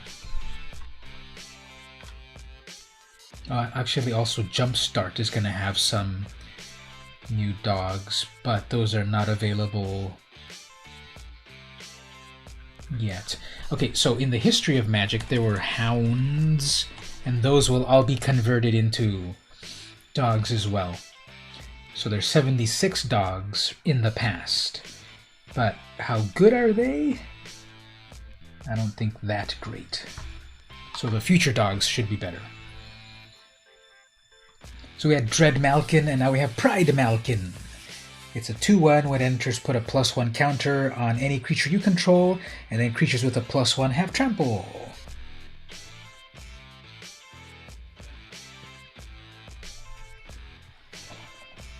Canopy Stalker. It's a 4 mana, 4/2. It must be blocked if able, so every time it attacks, everything's got to block it. When it dies, you gain 1 life for each creature that died this turn, so pretty terrible card. Sabertooth Mauler. It's a 3/3 for 4. At the beginning of your end step, if a creature died, put a 1/1 counter on the Mauler and untap it. So if your opponent was dumb enough to block it and it died, this will get stronger as a 4/4. And then, of course, Rin and Seri. Make a dog when you summon a cat, or make a cat when you summon a dog, or pay 3 mana, tap it. Rin and Seri deals damage equal to the number of dogs you control to any target, creature, planeswalker, player, and then you gain life based on the number of cats you have. So, some sort of huge cat adventure. Dog and cat adventure is coming our way. We'll try to put in the Fiery Emancipation in there to really wreck them with our pets.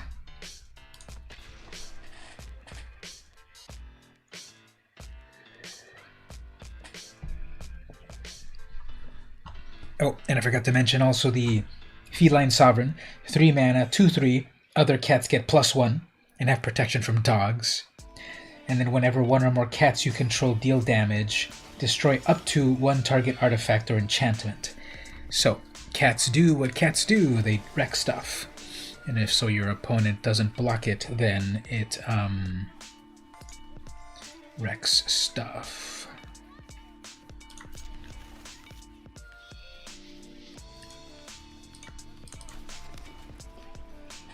So I'm having this drink that I bought over at Trader Joe's. This is a Shirley Temple non-alcoholic, and it's pretty fun. It's from Boylan Bottling Company. Guess we'll cycle that away.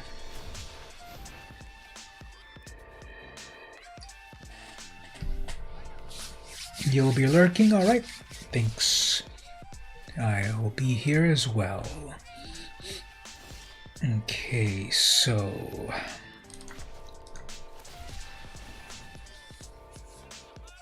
getting a little bit of mana screwed, but there we go. So I have to cycle 2 things for that A. Okay, next turn I guess I'll bring out the Perimeter Sergeant if it gets countered or whatever. I don't care. Actually, I could have held back.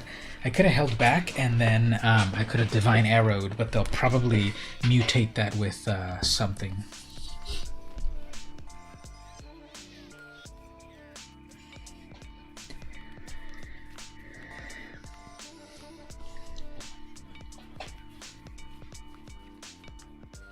Okay, they're not attacking, that's fine. So, finally we're getting the mana. Okay, let's see if they have a counter spell here, because then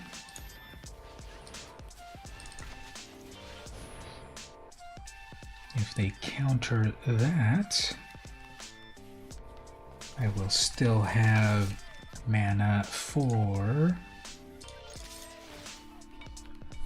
Divine Arrow if they attack. Okay, Crabbo, sure.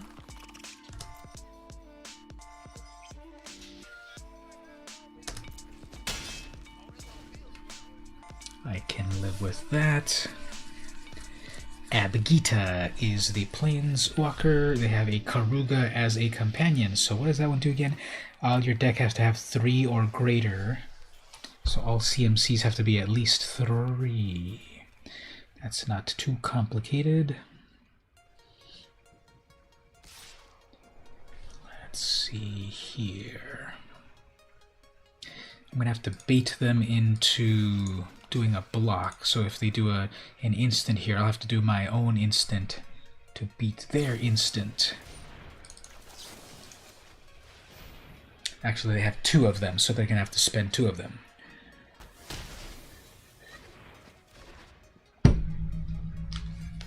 Never mind. I can live with that. Okay, next turn. Let's see if we can get this amazing...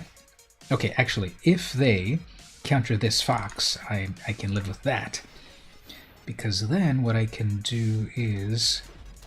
Yeah, I guess I shouldn't really be worrying. I don't think they've got counter spells, but they probably have another one of these. That's 3 mana in total. Okay, both of these buddies are going to give each other plus 1, so these are all suddenly 5 3s. I am worried about that instant flash something or other.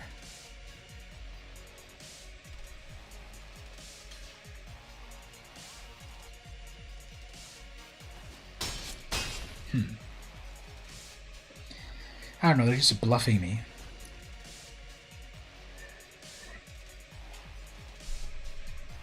They haven't done anything meaningfully at instant speed, so that's weird. They haven't cycled anything. They did try to do one of these fully growns. So I have to remember that everything has to have at least 3. Fertilid, I guess they want that for drawing cards. Yeah, they need their land right away. Okay. So let's do some fun stuff with humans here.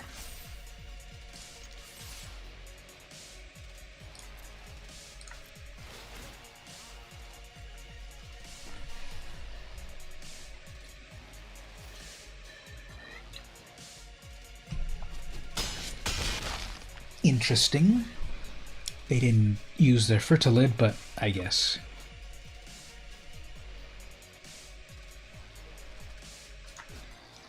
Alright, they have 7 life. They're going to crack their Fertilid for 1 more. They're just going to have 1 more blocker.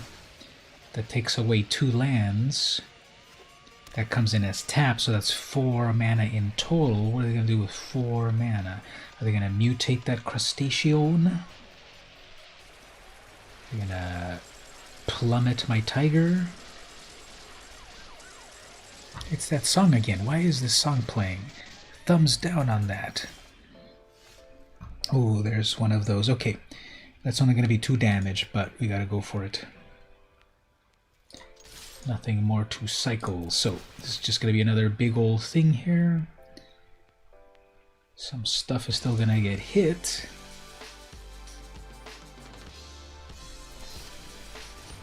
Prevent all damage, okay. That gave them 1 turn. Oops. I clicked too fast. I needed to also summon my Marmoset.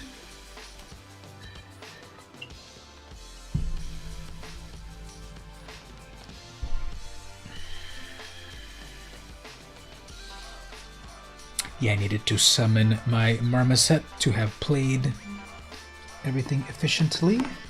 Clicked a little too fast.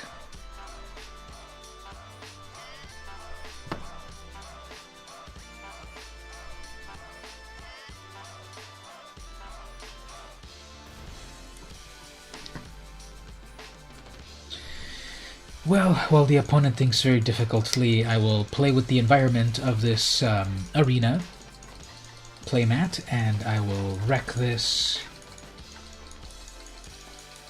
I will wreck this tower. Wow, look at that, it's so shiny.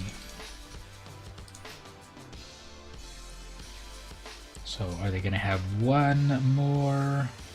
They're going to capture sphere. Okay, sure. At least they're tapped out, so...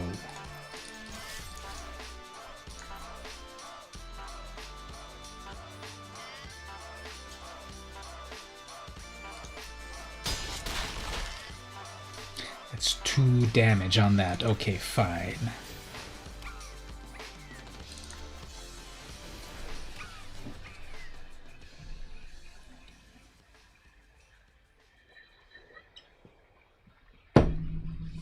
So what's the big payoff with Karuga? When it enters the battlefield, draw a card for each other permanent you control with CMC of 3. So you're going to get a 5/4, and you're going to draw 1 card. So was it worth it, Abgita? Was it worth it? Because even if I don't do anything special here, my Patagia Tiger comes out with 3/4 in the air. So unless they have 1 more... So if they still have 1 more prevent combat damage, fine. Then I finish them off with Zenith Flare. But we'll see what they do. So we'll attack with everything. Even if they have 2 blockers, that's still enough damage that's going to get through. So let's see if they do that prevent all combat damage.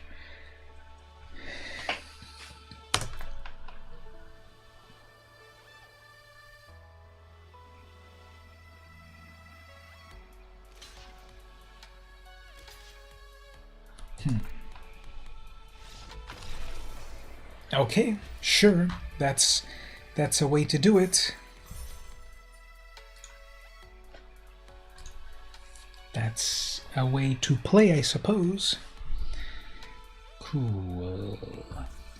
Okay, moving on to the next one. That's 3 wins. Let's see how that's going. So what does everyone think is the cutest card in Corset 2021? Is it going to be picking one of the cats or the dogs, or picking something else that's... Isn't there like a pig? Isn't there some sort of pig in Corset 2021 that's really cute?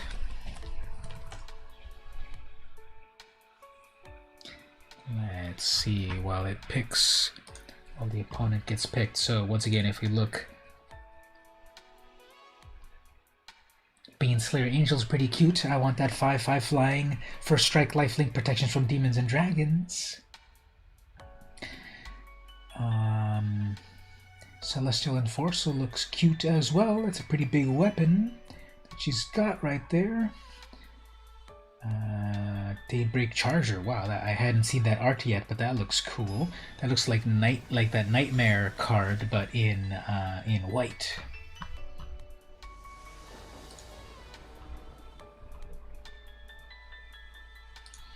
All right, Alright, opponent goes first. Turn 1 officer, turn 2 stinger. Then I can start to cycle.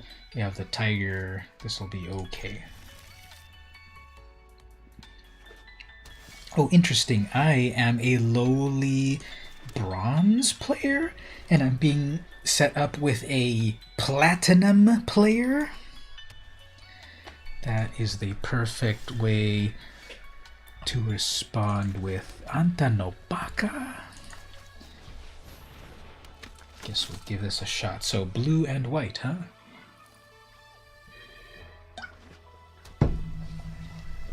Secret Layer, Year of the Rat. Sleeves, very nice. Very much bling. Umori, not good. Okay, so they got Umori in hand. As for us...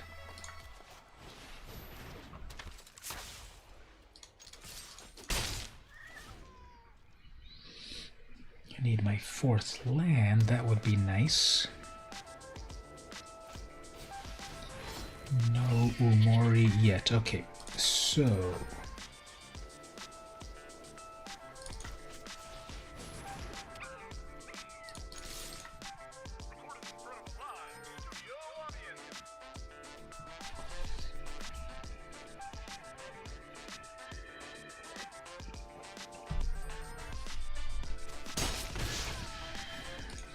Ron Von Katan is the opponent.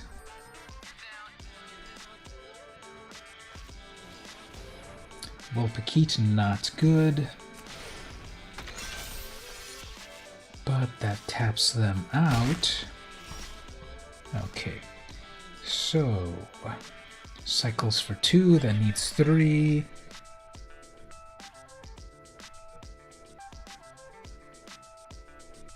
Man, if I had 1 more mana. Okay, so let's cycle that.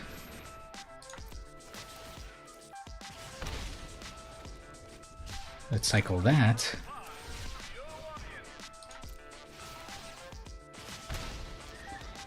And anything left to cycle? Nothing left to cycle.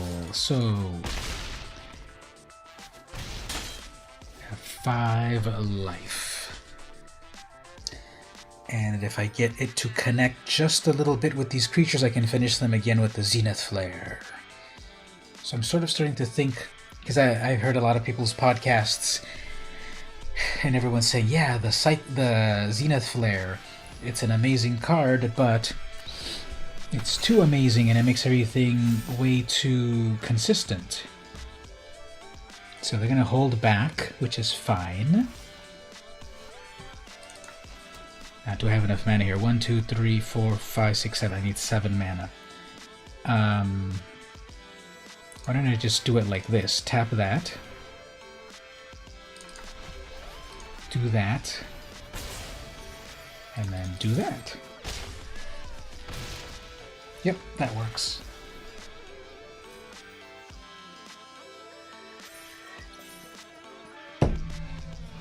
Well, I defeated a platinum player. Because he goes bronze, silver, gold, platinum, diamond, and then mythic. So that should have evolved me straight to gold, defeating a platinum player. But okay, I'm on silver. And if we look at the profile, so I'm on silver 4. So I'm on regular constructed. I'm on platinum 2. Using Teamer Reclamation to climb that ladder. Let's get back to the draft.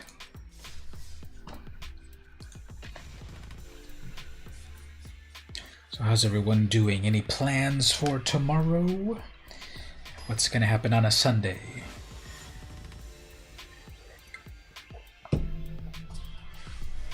Relaxing or prepping for the week? Alright, so at least I keep getting a good mana mix. That's good. So I'm going to have the Fire Prophecy and the Sergeant plus... the Divine Arrow plus the Prophecy, so I think I'll be good. with black and white, one of these little tutus. Sure. So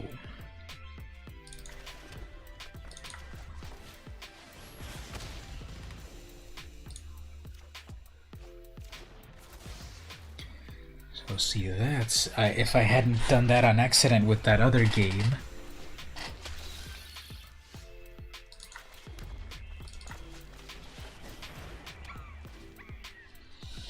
If I hadn't done that on accident with the other game, that would have been good.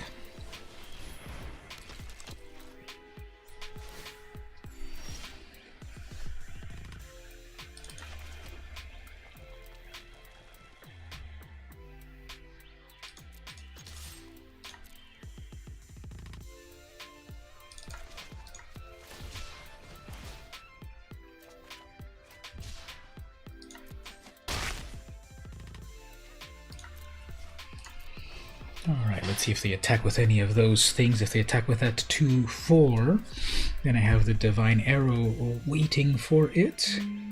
Oh, they're gonna swallow whole, eh?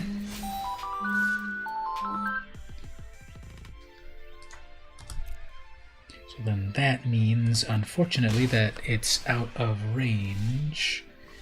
Triome.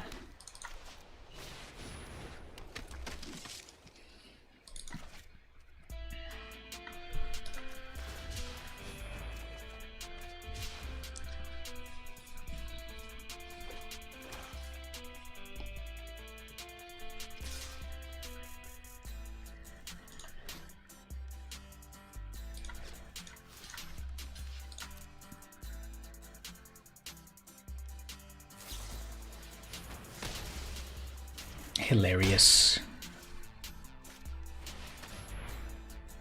Grim Dancer. Okay, I can deal with that.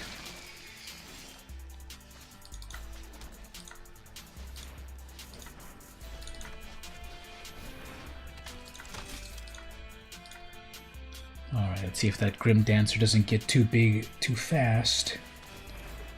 Alright, one of those little things.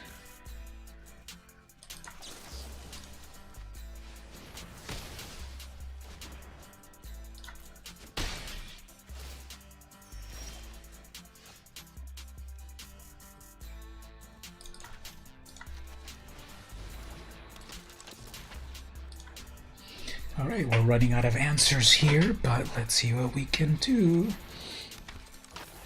Okay, not good.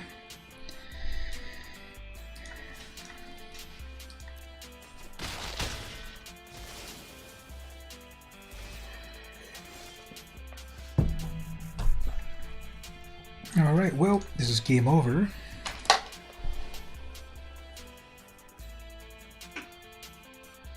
2-2 in the air, can't deal with that. 3-5, can't deal with that. 1-2 is going to get mutated. Yep, GG to the opponent. When you start to flood in this, there's no coming back from that. So, kind of interesting. I have the exactly 40 cards. Other times I'm always doing 41, 42 or so, and this time it's 40. But I guess it looks like that.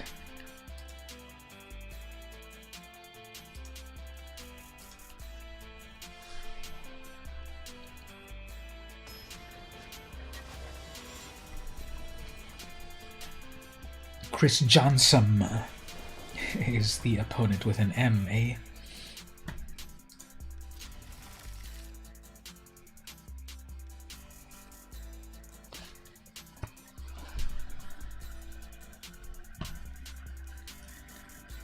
And they are a gold player.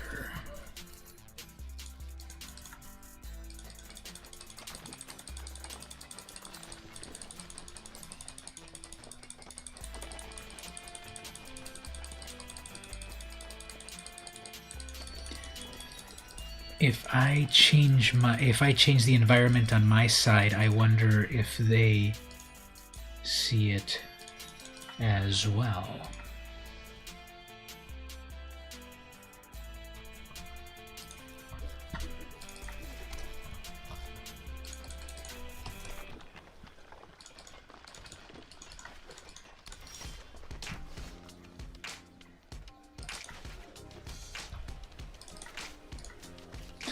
I'm gonna go in with my 2/2. Let's see if I get my mountain. That way I can have the stinger out. It'll do its cool things. That's not a stinger, but okay. But it'll help build up my attackage.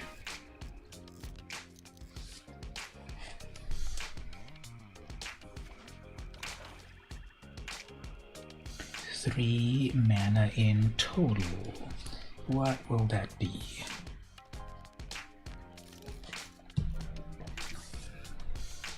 Did that little bird do a cute thing?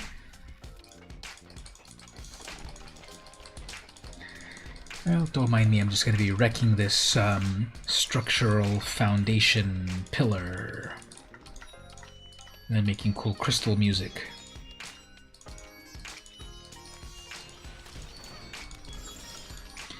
All of that for that fire and brimstone, eh?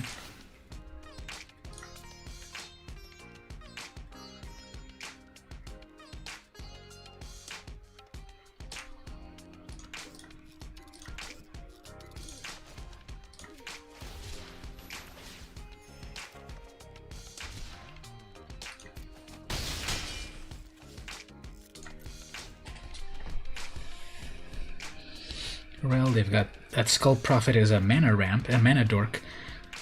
So let's see here. 5 mana in total. Must be nice.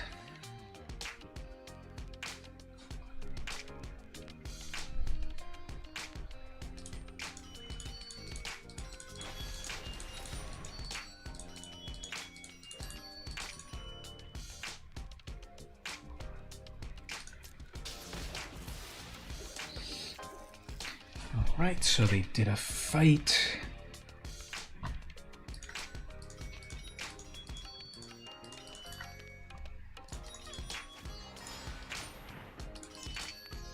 Okay, I guess they're gonna feel like, yes, I'm totally taking out your side of the board, which is then perfectly clear to attack.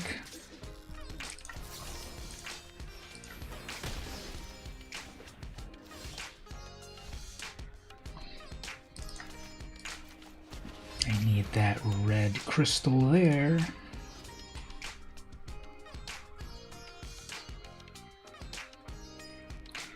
So I can bring out both the Stinger and the Officer. 3, 4, 5, 6.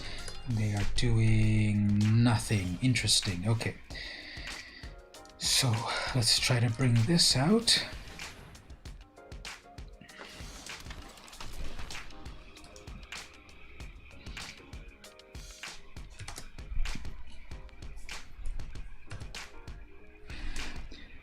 Let's try a Lurking Acolyte. Okay, sure.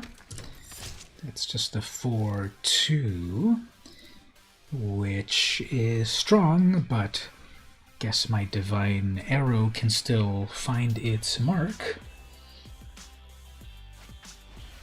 And then one of those little scorpions. People love that scorpion. Gonna pacify me, sure. It'll still be able to do its thing, however.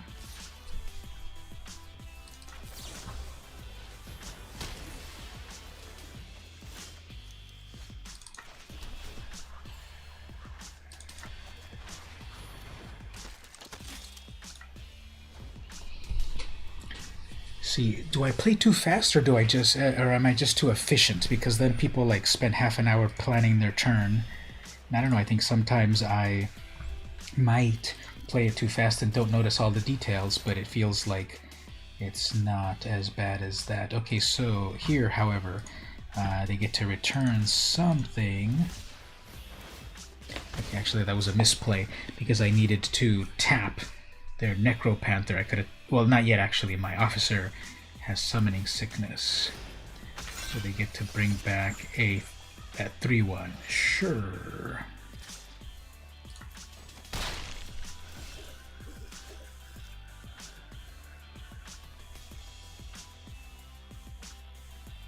Three, 4, 5 mana in total.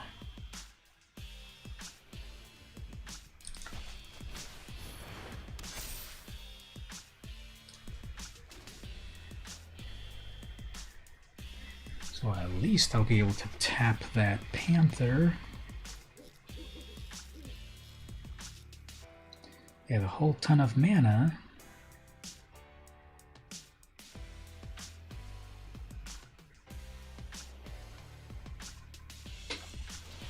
Guess another mutation on that.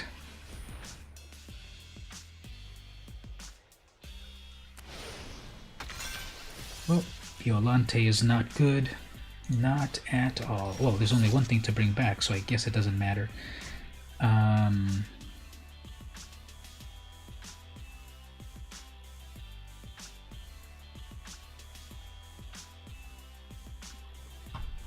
Yeah, I'm gonna have to keep holding back here. I'm gonna have to hold that Violante back again. And watch, if I cycle my Serpent, 3, 4, 5, 6, I would have my 6th land here. If I cycle that Serpent,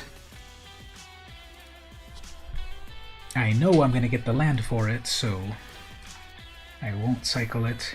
You are back, welcome! Doing good, doing pretty good so far. I just need to get one more land and I can bring out my 5/5. But instead they will attack with everything. Okay, sure. Is 7 damage, not good. And then an Enforcer. Okay, so we're gonna have to be very careful here, man. I can't bring out my 5/5 yet, actually, because I need to keep holding down. I need to keep tapping.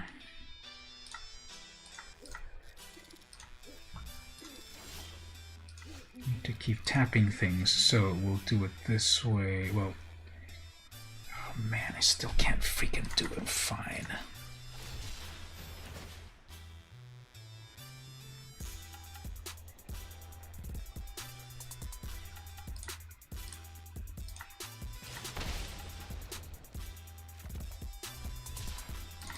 So still after all of that, okay. Yeah, I'm gonna lose this one because I needed to keep having my tapper for that huge plant guy, but yeah, this one, I don't have what I need here.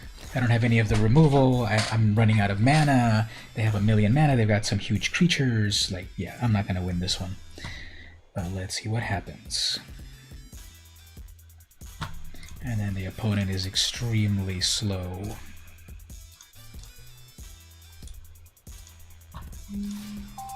Yeah, they're only attacking with one thing, so...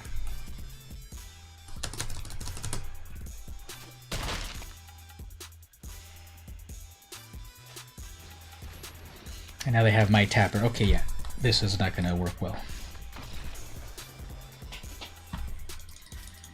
Well, it was coming together pretty well, but then it just... I'm not getting anything good, so you can't play Magic without Magic cards. So let's see here, we got the 4 wins, and that is 1,400. That is almost enough to pay back the entry fee. The entry fee is 1,500, and this is 1,400. So 3 packs, but let's go crack those packs and see what fun things are in those packs. Let's see, anything that I need here? Not really. Got 1 common wild card. We got a Garuda. That's fun. Next, got 1 uncommon wild card. Essence Symbiote, I have plenty of those. Shore Shark. Colification, ooh, that's fun. From my Kahira deck. Make some huge cats. Got an uncommon wild card, Thieving Otter, and then a Shavil, Bane of Monsters. Everyone loves that card as a commander in Brawl, but sure. Okay, let's play a little bit on the ladder and see about progressing. Maybe getting over to the next level of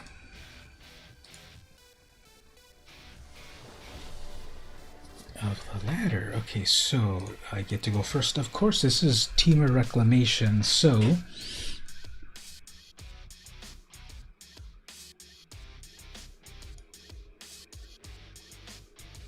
Vent and then Ground and Spiral, then Uro. Internet just went out for a second, didn't miss much. No, actually, well, yes and no. The opponent was building up too much of a powerful board state, so I couldn't survive. So I had to concede on that one, and now I'm climbing the ladder with the hardcore people. So, there's gonna be a Thoughty right now. It's Paradise Druid, don't care. So, drop that land there. Okay, next turn, Fabled Passage. I have 4. Let's see, what do I want to do with that? I could wait and Thassa's Intervention something.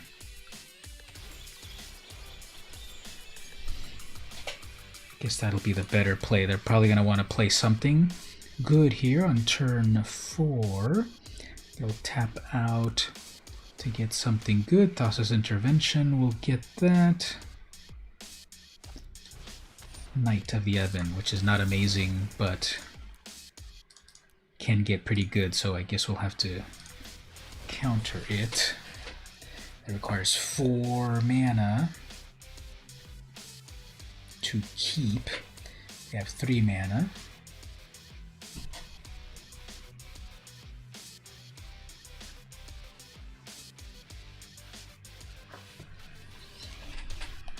Alright, next turn. Play that land, play that Uro, I guess. That took a little while to confirm that. Cloudkin, sure. Attack with a 2.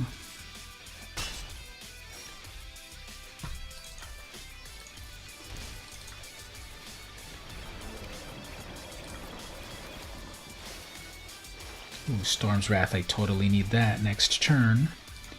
Let's see what happens here.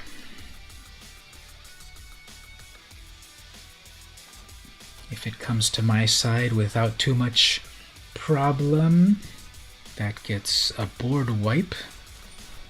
And that'll get that as well. So that might be devastating if they don't have a counterspell. They're attacking with everything. Okay, 6 damage, sure. I don't believe there's an Ember Cleave waiting for me. It is pausing on 3 mana. They're attaching one of those, so we will say a nice, but we'll still live. Another one of those Wraths. I guess I don't need another Wrath, but I'll keep it in hand.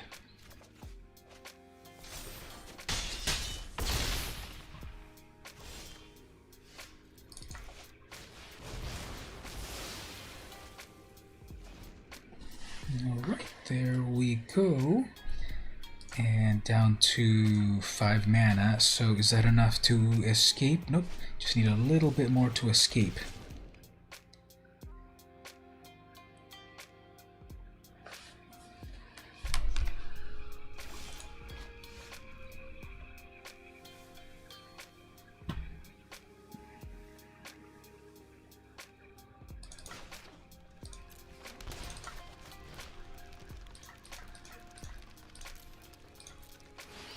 Guess we'll bring in one of those. We have the Brazen Borrower to bounce things. There's that counter spell.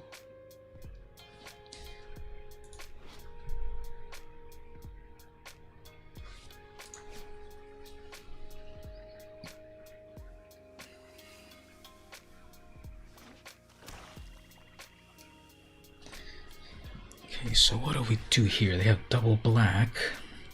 That could just simply be a murder, or that one rider. Bone Splitter. Okay, guess we can live with that. 3 mana in total. What can I do with 3 mana? I guess I'll bring out another Krasis if it gets countered. That's just fueling my graveyard for Uro. Okay, guess that lives. Let's see that. Do we need another spiral? Not really. I need the Wilderness Reclamation to wrap the game. Lochmere Serpent, that's nice. Okay, so I can take care of that. What I'll do perhaps is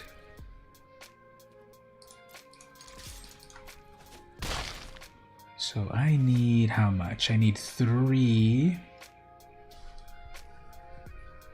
I need 1, 2, 3, 4, 5, 6. I need 6 in total. 1, 2, 3, 4, 5, 4, 5, 6 in total. Okay, I would have enough for both. Double blue, double green. Their shields down. 1, 2, 3, 4, 5.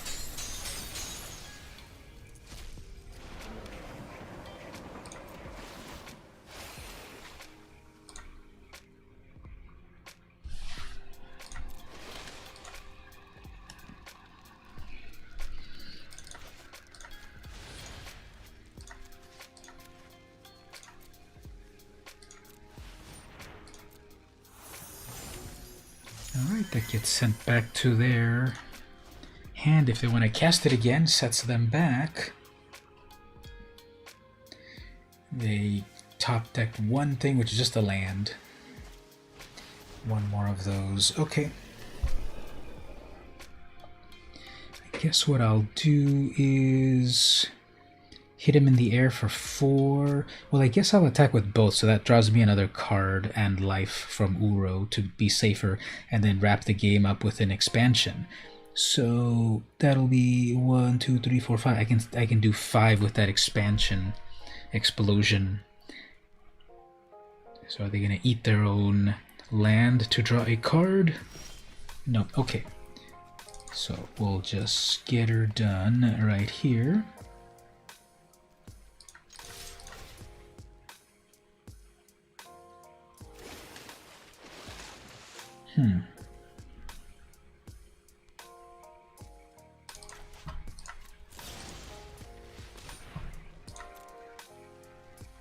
They have not declared blockers yet, so they're good gaming me. That's not the full death. Okay. So anyway, what colors? They're black, blue, and green. So what do I need to do with that? Mystical Dispute.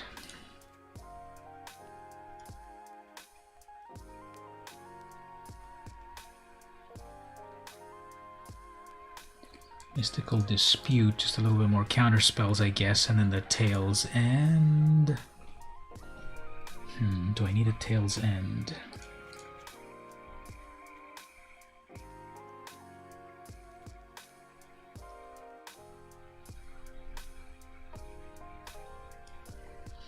So what was on their side, really? They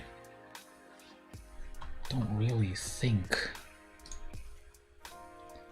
too much to worry about.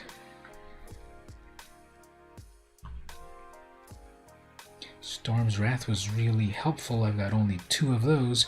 Blazing Volley could also help wipe those little critters out, so those little creatures were going into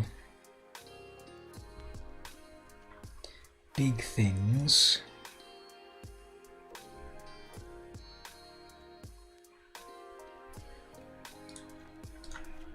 We'll try that. Hey there, Echidna. Sorry if I didn't see your message there. My stream looks glitchy. Oh man. Yeah, it looks pretty bad. And I didn't even see my... Why is my chat system not even working? So, sorry about that. We can say, come over to YouTube. There's my YouTube link right there. I wish I could have a better answer, but but maybe come over to the YouTube. People say that it's working fine on YouTube. Yeah, I don't know why. I don't know why. Internet just went out for a second. No, didn't miss too much. Echidna was asking about the quality over on the other on Twitch, but yeah, I don't know why Twitch is looking kind of weird. So okay, what do we do here? So Steam Vent will give me access to Scorching Dragonfire or Growth Spiral. So what are they gonna do here? Oops, they're gonna Thought Erasure me, right? Nope, they're gonna Harpoon me. Sure. I guess they want to go for massive damage. I guess here... guess we'll wait. They're on their third turn. Guess I've got to hit that Harpooner. Or do we want to hit that Biomancer?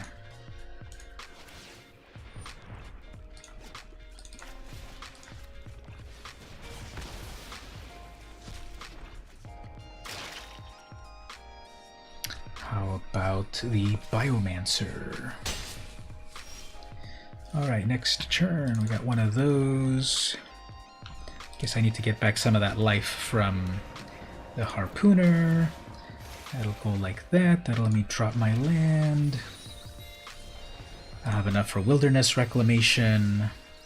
And then I'm in business. So we got the double blue. We need one more green. Yeah, one more green for Uro eventually. They're stuck on 2 lands. That's not fun. They have an Ebon Legion, sure.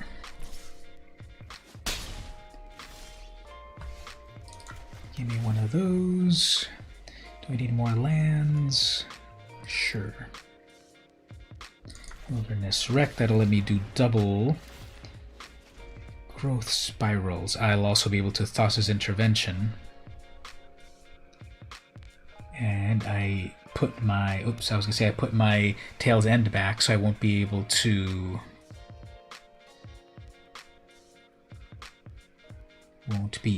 Tail's End that Knight of the Ebon. If they try to hit me with a...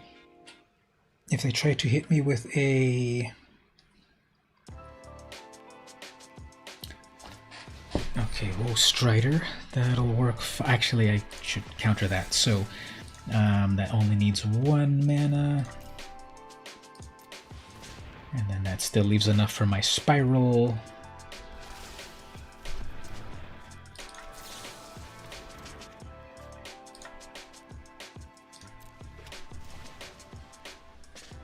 Okay, so what I could do is...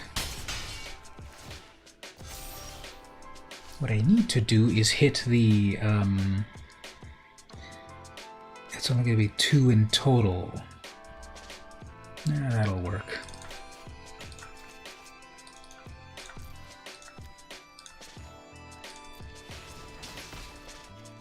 Which then untaps me, which then gives me the Brazen Borrower. So, okay. That will work. Got 3 mana for some counter spells, and then I have the Borrower for bouncing back the Legion if they pump it up.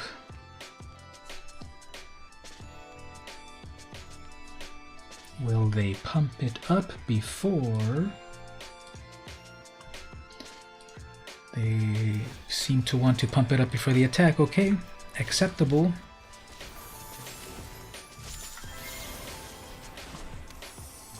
Three things on your turn, even before you finish doing your Legion. Devastating.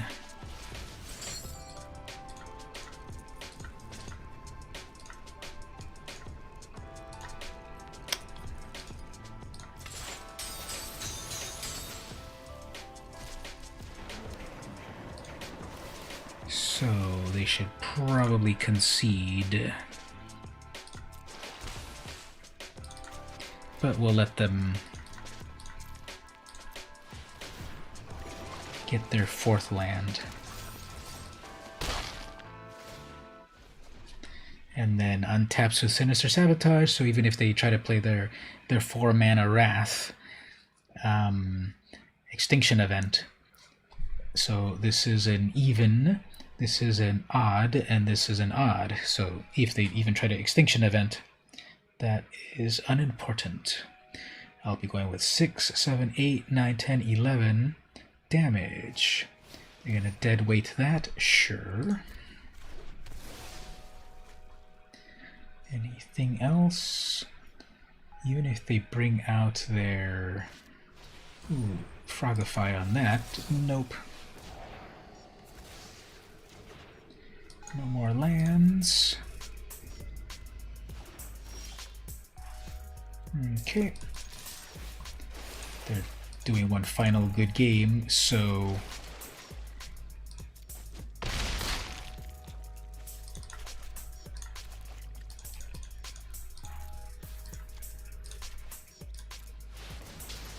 yep.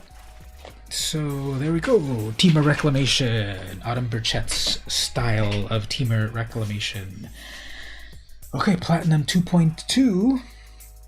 Still have a way to go. How long do these games last? Forever when you're trying to do this particular style of gameplay. It is complex. Oh, there we go. Why did that take forever? Wake Root Elemental at the 5/5. And it makes lands into 5/5s. That's fun.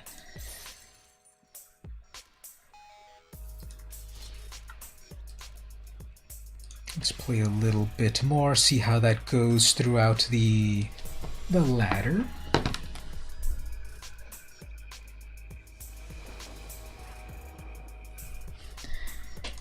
And streaming for a little while now, so okay, I go first, but I do get to Growth Spiral and have the Dragonfire, so I guess let's do the old do not reveal my colors yet trick. I'm not a big fan of that. It's like just play. Uh-oh, so this is going to be mono red. Satyr's Cunning. So Scorching Dragonfire will be useful. I have the double red already. Guess more blue will be necessary.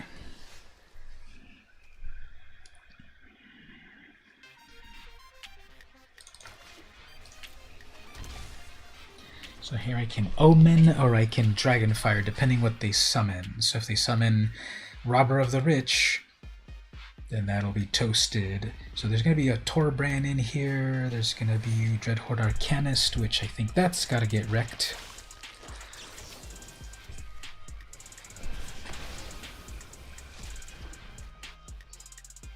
Next turn. Nice. Okay, so Growth Spiral to get me a land, put the land to then get me an Omen.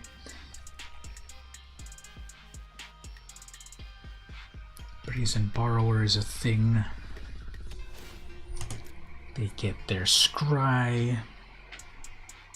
Temple of Abandon via their Scry. Forbidden Friendship, sure. Let's do our stuff now. Drop one of those. Drop one of those. So much action. Okay, and I guess I don't really need any more lands. Another Growth Spiral, sure. 1/1 with haste.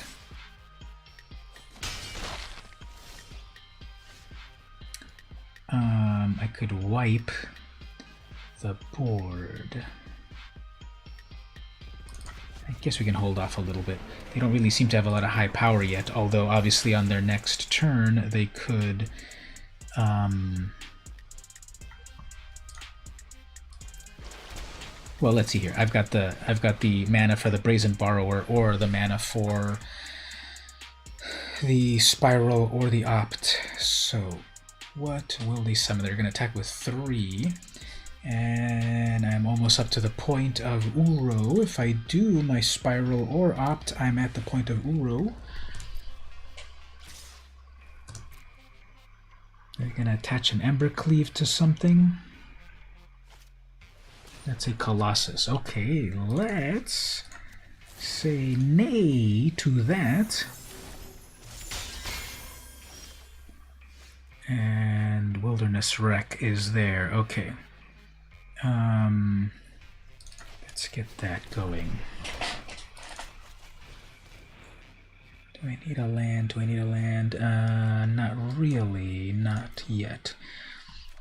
And there's another land. Okay, fine. What are we scrying with this? Uthasa, sure.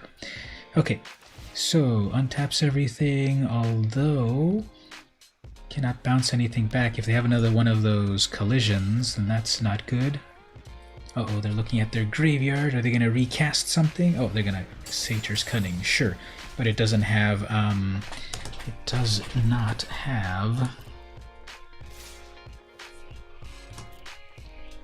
the thing. Okay, so we'll first Omen to see what we want to spiral. Oh yeah, that's what we're spiraling. Okay, so don't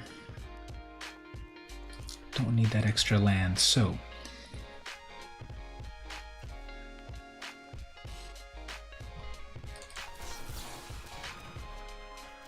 bring out one of those. There's another spiral. Let's just bring out Uro as a permanent. 1, 2, 3, 4, 5.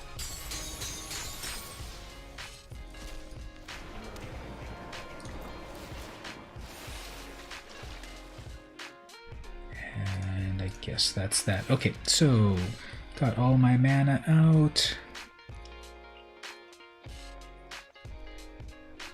They have an empty graveyard. They have a friendship. Sure. Okay, got some more attackers, I guess. What trickery is this?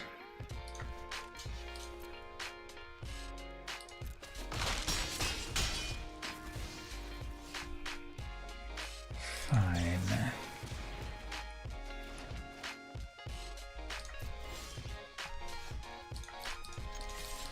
We'll go all in, drop another Scryland. There's another Uro. Don't really need that.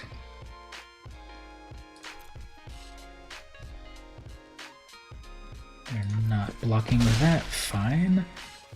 Drop another Scryland. Don't need a land. Clear the field.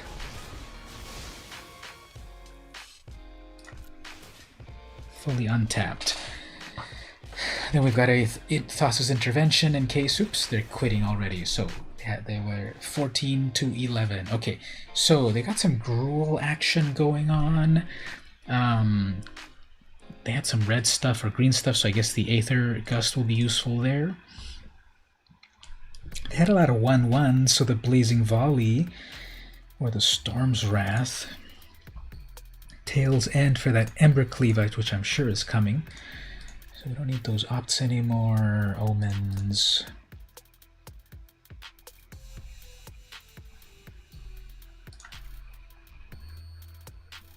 Dragonfire's too targeted. Looks like they're going wide, so we'll remove the Dragonfire. And the Wrath and the Wreck. Crisis. So I guess one less Growth Spiral. Let's try that out. So how's everyone holding up? Enjoying some adequate Magic gameplay? If you haven't seen the back of my shirt, okay, so the front of the shirt obviously has the Magic logo, but then the back of the shirt has some Magic cards back there. I believe there's a Lion's Eye Diamond in there and some other fun stuff. So, yep, got some Magic cards on the back of my shirt.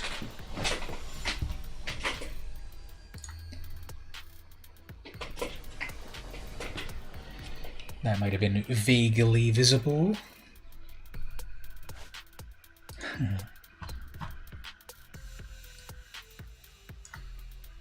Alright, so one land is not good. Got a mulligan that. Okay, now I got 1,000,000 land. That's not amazing either, but we'll keep that. Here, I guess, at least.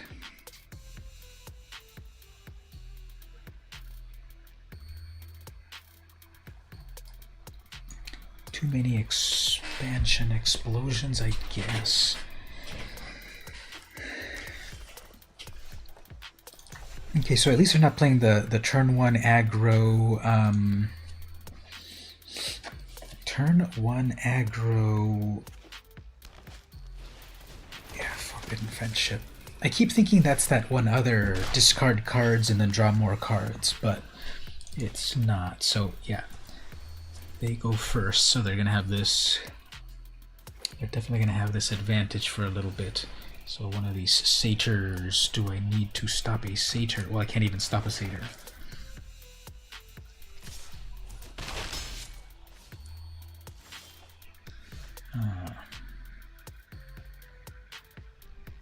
Guess we'll live. Spiral.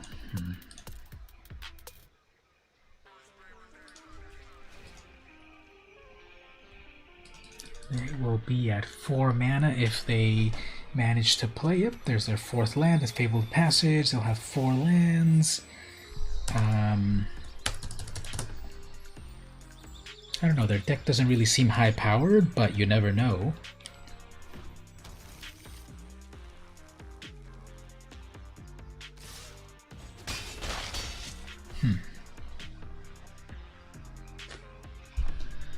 Gonna make another satyr out of escape. Sure. Got a lot of 1/1s, but again, I can wipe the whole board with them.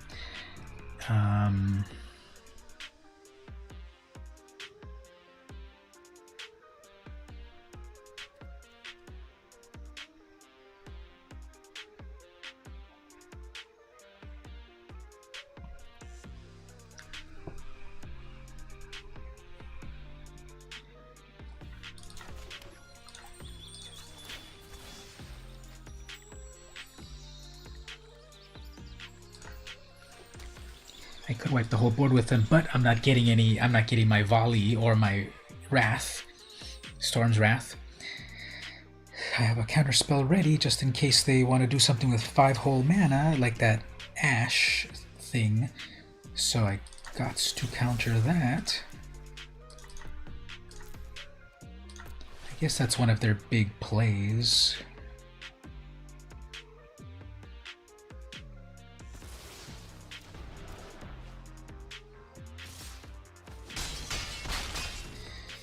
Alright, come on, Wrath. I have plenty of them. That's not a Wrath. Okay. So, let's scry that and see where that's going. That's an Uro. I need that Uro. For the moment,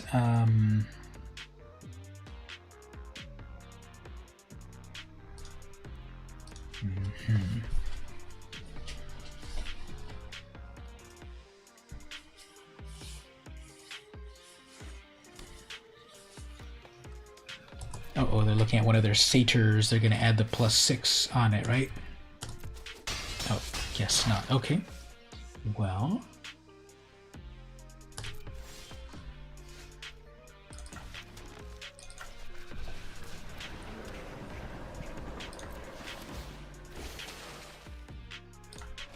drop another Scry land. There's a Sinister Sabotage. Gives me 3. I guess here I have to make a 1/1 Krasis. Is that not the saddest thing ever? Well, at least I've got a blocker now. They have nothing in the graveyard to escape. They got 6 mana in Gruul, 3 red, 3 green. They have 4 attackers that are all 1/1s. I got 1 blocker. They doing a Soul Guide Lantern. Okay, that they're gonna get my Uro. Okay, I guess they were waiting that whole time for that Uro to wreck my Uro. So another one of those friendships. Yeah, like what is this really dumb aggro deck? They were holding on to that. This is game over for me because I know that I'm gonna get a...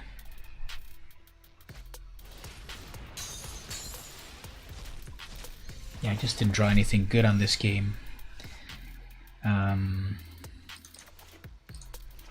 Whatever, so let's do 4.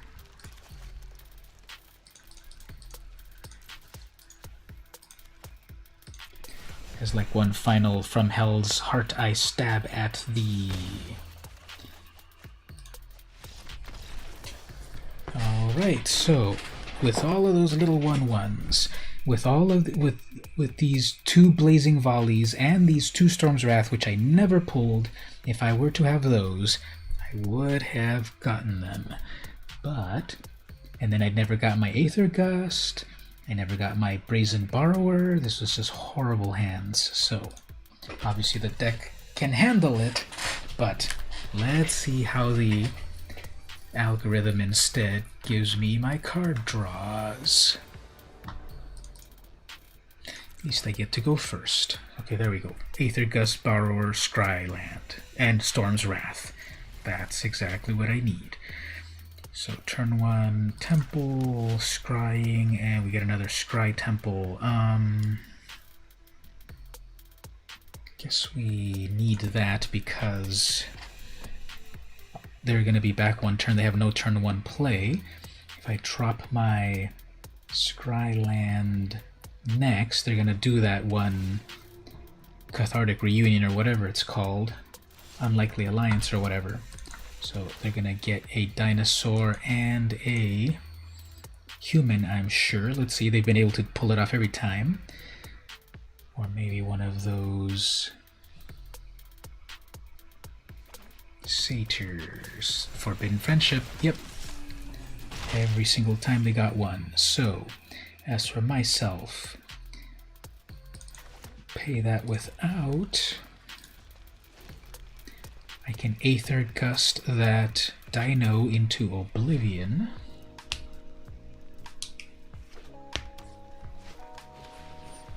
Satyr's Cunning. And then a Gallia. Okay.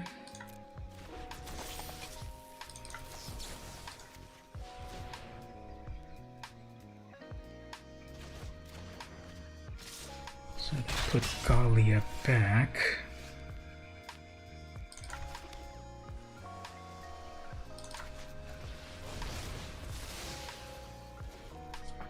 I'm gonna cast Gallia next, but then they only have 1, 2, 2.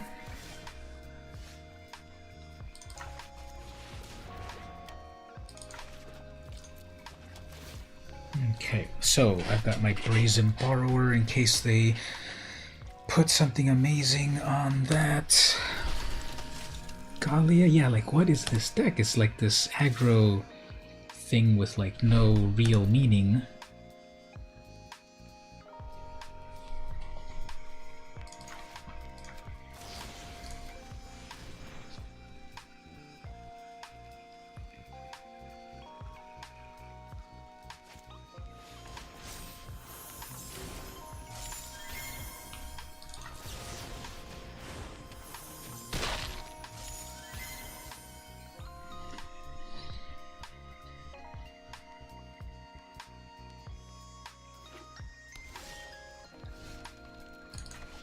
Alright, so we'll bring out Uro for some life gain. Card draw, that's a Scry Temple, sure thing. No more lands, please. I will volley them to wipe their side only. Attack with a 3/1, untap everything. So let's see what happens here. They'll probably bring out their Gallia again, and they have again some more of these little dinosaurs or something. Hey, why is my camera so out of focus? There it is. Alright, so there's a Gallia. They have 3.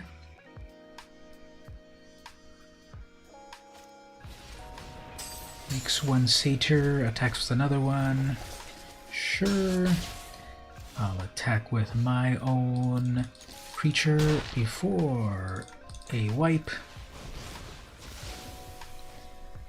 Drop a land. I have nothing in hand anymore. 9 life. They have 15. They might not have anything either, but let's see who has the first of somethings. They have a light up the stage. They got 2 lands. Whoops. That was a big whiff. They might make another. Yeah, they're going to make another Cunning at 1/1. Fine. Okay, so we'll do Uro 1, 2, 3, 4, 5.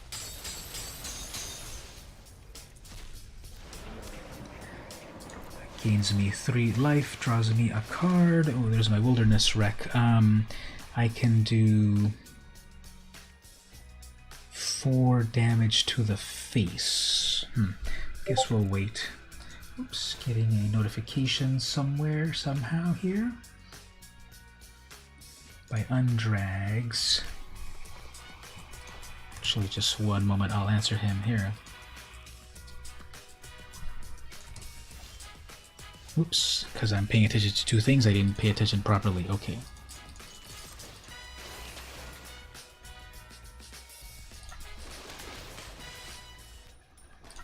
One of those. Okay, so can we expansion them to Oblivion after this damage? Yeah, that should be it. That should be 9. Okay, let's finish the game with expansion. So we got red, red, blue, blue, and then 1, 2, 3, 4, 5, 6, 7, 8, 9, and we'll make it 10 to be safe. 10 damage. Resolve. There we go. Come over to my YouTube right now, or Twitch, to chat all about it. I'm live. Smiley face. So, Undrags might join us from...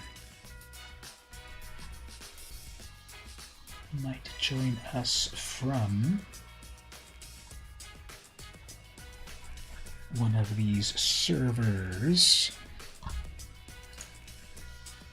So welcome to everyone coming to hang out on the stream. We're getting close to Diamond tier. If you're over on the Twitch, unfortunately my quality seems horrific. So come over to the YouTube instead. And we'll hang out on the YouTube. The YouTube seems to be more visible. So yeah, Undrags might come by.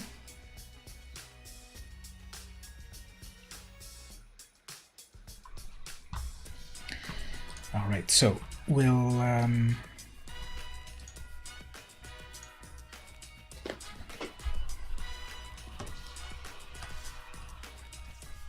okay, so they're actually a little busy, so never mind. Okay, so we'll keep going here. Resolute Rider, I love that card. Let's go to the next.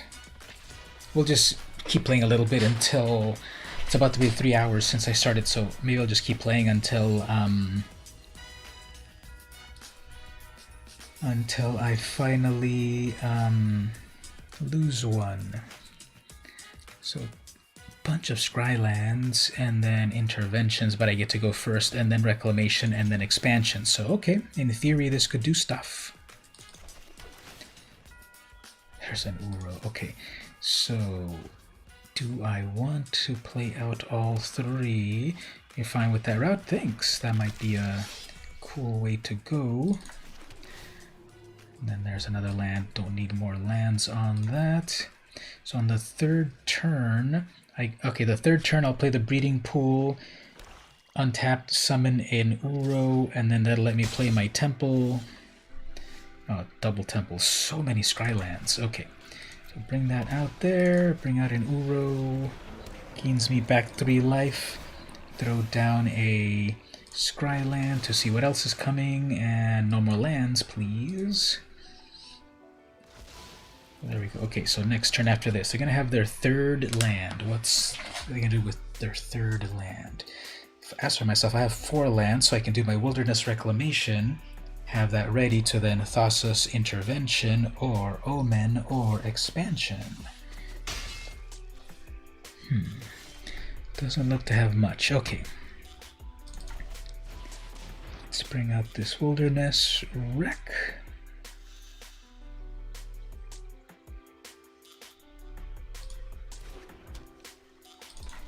Tap land.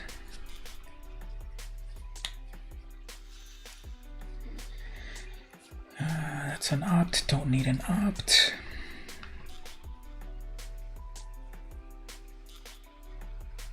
Nothing in the graveyard yet. So they're going to start to tap.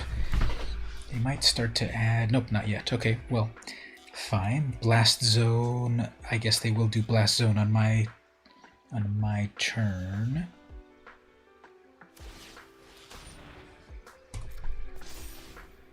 Okay. So, do I need to intervene anything? Do I need to omen something?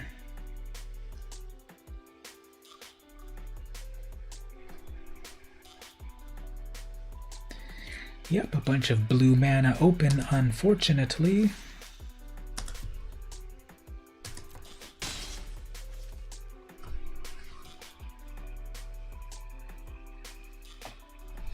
So I will Omen of the Sea.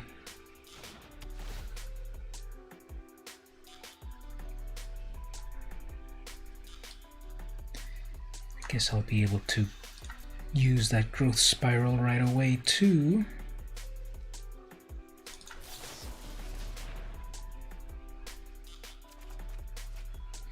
Put a land out. Okay, so graveyard only has 2.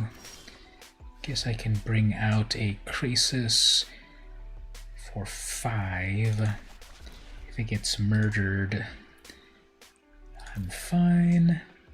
Pay 5. Oops. 1, 2, 3, 4. That's 4. Okay, a 4 Krasis then. 4 on that.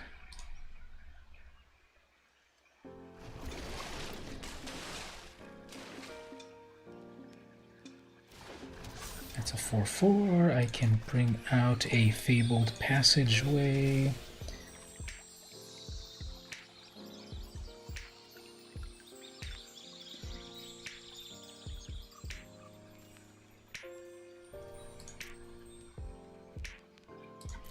Gonna grab one more forest just to be safe for Uro. Got 3 things in the graveyard, and there's a murder. Okay. Well, I got one more thing for Uro. Sure. Untaps everything. I'll be able to intervention 2 things if I need. And I have also my Omen to scry. So let us scry. Scry 2 whole cards. 2 more, another wilderness and another land. Wow, getting so much land. Good thing I'm scrying it all away. And that's another land. Beautiful. Okay. That is not beautiful, but what I probably have to do is do 4 damage to the face. 1, 2, 3, 4. To draw me a bunch of cards, and then I'll still be able to untap with that Sabotage. Anything good? Got another expansion out of that. It untaps everything. I've got 2 counter spells. I've got expansion in case I need to copy something of theirs. I guess if they try to Agonizing Remorse me, there's too many good targets for them to grab, so I don't care. I got a +2 on that. Does not matter.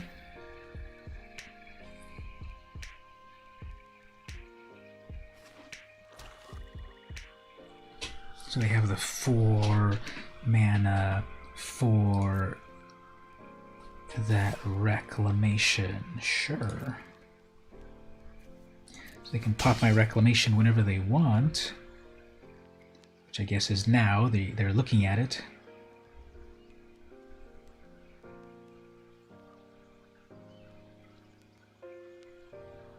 They're on their main phase 2. And have not seen them do too much. Alright, my turn. So, Growth Spiral. Gives me a land.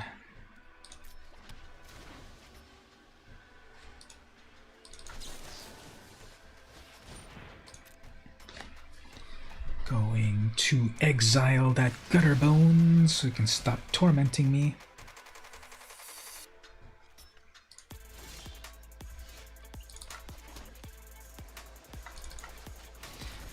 Let's bring out Uro from the graveyard.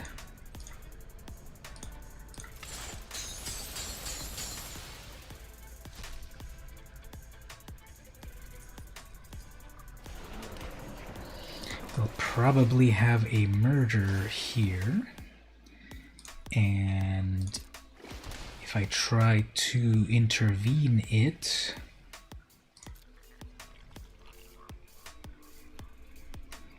end turn, so they'll probably, yeah, they're gonna pop their zone. Sure.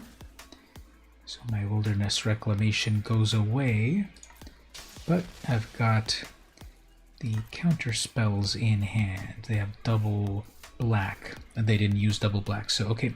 And they have 5 black mana in total. They're probably trying to do their 6th mana for Bodelis's Citadel. That's what I would do with 6 whole black mana. We've stabilized here, ton of mana, plenty of counter spells. Win the game with Expansion Explosion right there. Attack with an Uro.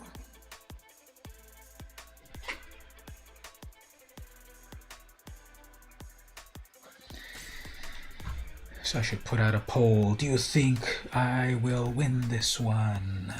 We'll see. So Extinction Event. I guess I don't care about that, but we'll counter it. It leaves me with 1 more counter spell. Okay, I gotta remember that I don't have my Wilderness Reclamation anymore, so cannot use all of my attacks. This might be game, right? So they have 10 damage left. That'd be 4. 1, 2, 3, 4, 5, 6, 7, 8. That would be 8 damage in total. Instead, what I'll do is keep 3 mana for 1 counter. 1, 2, 3. Okay, actually 1, 2, 3, 4, 5, 6, 7. I could do 7. I don't know. Do I need such a huge crisis? Okay, 1, 2, 3, 4.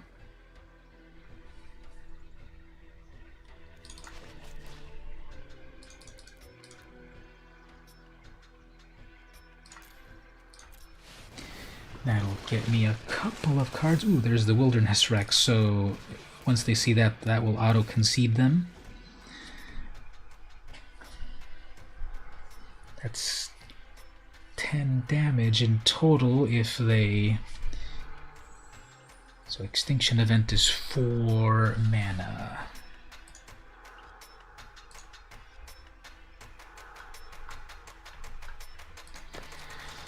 And they concede instead. Okay, so mono black. What do we do with mono black? I guess negates tails ends for that Bodelis's Citadel. Is there anything meaningful even on their side of the board, creature-wise? They could be sideboarding it in, of course. We'll give that a shot there. Put a couple more counter spells in. FCC Rod is the opponent. They are not playing like a hot rod, they're playing rather slow.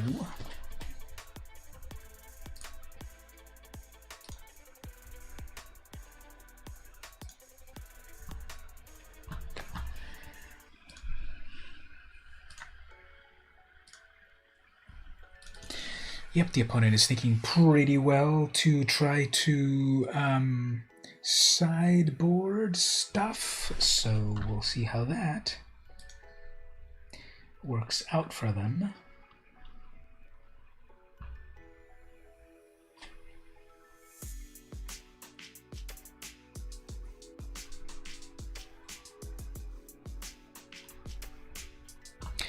Well, while the opponent thinks about that, let's look at some more Core Set 2021 cards. Let's actually, I want to look at it through... Where do we go?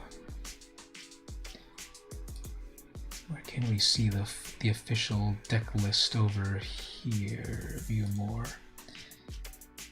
Here we go. So let's... What are the land cards of Core Set 2021? So we got the Animal Sanctuary. Got some cute little cats in there.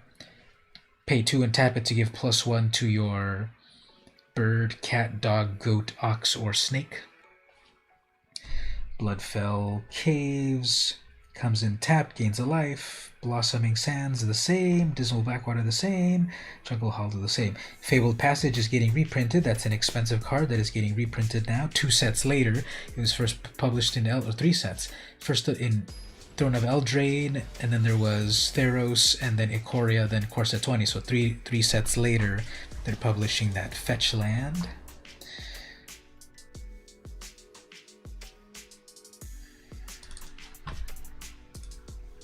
Okay, what else? So Jungle Hollow, all the tap lands are there. Radiant Fountain, you gain 2 life and gives you colorless mana. Got all the temples.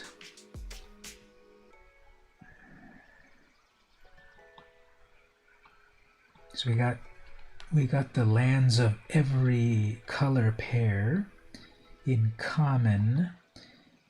And then the temples. How many temples? 1, 2, 3, 4, 5.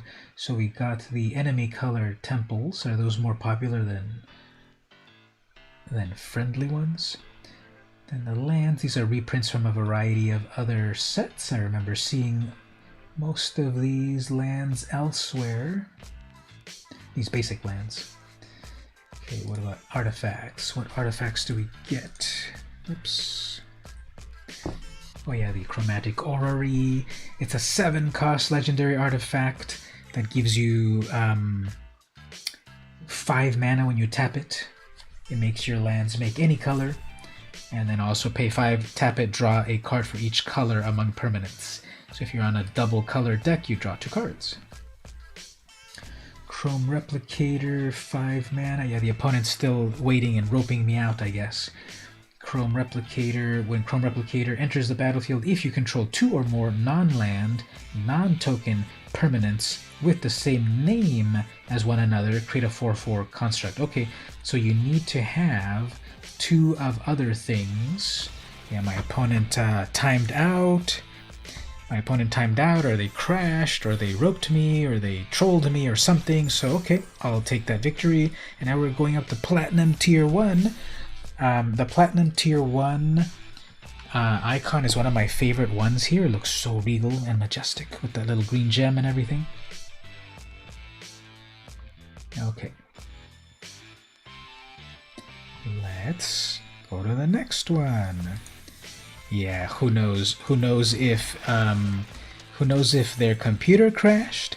Who knows if their internet connection crashed? Who knows if their arena crashed? Maybe they just got mad at the deck and they just let time run out. Who knows? I don't know. I guess we should be positive, but I never quite believe it. Hey Mark, how are you doing? Welcome. Just won another game here. I'm climbing the ladder. I already did the draft. Played a little bit of Brawl with my brand new Ashiok deck that totally makes people rage quit. And now I'm trying to climb the ladder with Team Reclamation that everyone hates also. This is the deck that when I first saw it on the Mythic Championship way back in the good old days of January, this is the Team Reclamation deck that I thought was very complicated, and the more I've played it, the more I understand it, and it's like powerful, because it's like getting me very close to Diamond. But I'm glad you made it. No worries about the lateness. Whenever you show up is a good time to show up. We were also looking at some of the new cards of Core Set 2021. Oh, and if people hadn't heard, I was accepted by Wizards of the Coast again to play the early access streamer event, and I'll have a chance to play with the cards next Wednesday. I haven't decided my time yet, but I'm probably going to do it all day, although I do have work between 6 and 9 p.m. But next Wednesday the 24th, I am going to be playing a bunch of Magic Arena in the early access event. And they are cathartic, reunionizing a lot. Fine, I'm about to Wilderness Reclamation next turn, so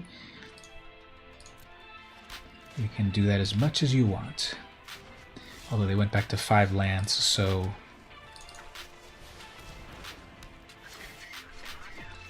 what can I do here? I can expansion something, I can omen, I can opt. Got a lot of card draw here. So Riel, do we want to do anything with Riel? Sure. Let her come in. They drop their land, which they will then scry. You should go back and play a Jack in the Box, even with masks and everything. Yeah, that was some fun stuff in terms of getting able to do that. Okay, so I don't need any of these things. Actually, if I get that Vantress Castle, that'll let me scry. So I'll take that. Okay, Vantress Castle. Bring out an Uro.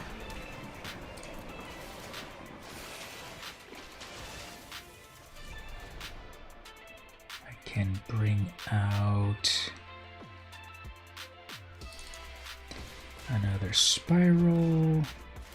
That untaps. Okay.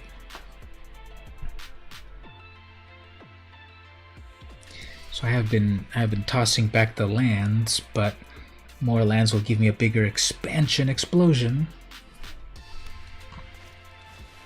Bringing back Riel, sure. Have double blue. Okay, let's scry first.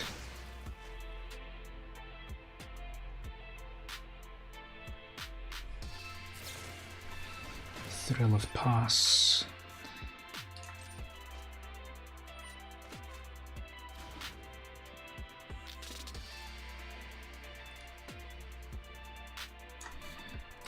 Okay, I can still opt one. Okay, so if I view that, yeah, leave that there, and then opt that one to draw that card. Okay, so, let's see if I can do like a huge expansion here. I need to count this perfectly, however. So I need to concentrate perfectly. Okay, careful here. So blue, red. Okay, there's the red, there's the blue. Okay, so then we count 1, 2, 3, 4. We'll just do 4. That way will get me 4 cards, untap me one more time, kill their Riel, and I'll have stuff in hand. Gets me 4 cards, resolve that. Okay, and then we'll pass with a completely untapped board. Okay. So, Earring Crag Pyro is amazing. Do I have anything to deal with it? I guess not. Double. That is a nice on that. So let us see if we have our board. We have Storm's Wrath will be utterly perfect. They are going to rage quit after this comes to my turn. Oh, I need double red on that. Oh, okay. I need double red, and I have double red. There we go. Good thing I didn't drop a land first. There we go. Okay. So what else do we want to do here? I guess bring out a Borrower. Double tap. Double untap that. I guess we'll just wait a little bit longer. There's another Riel, sure.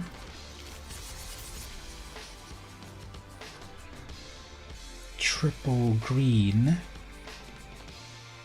I mean, triple blue, that could easily be a counter spell.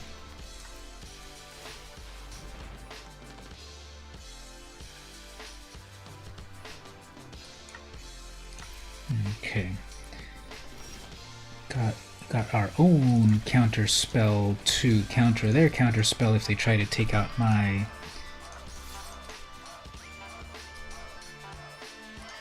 own expansion.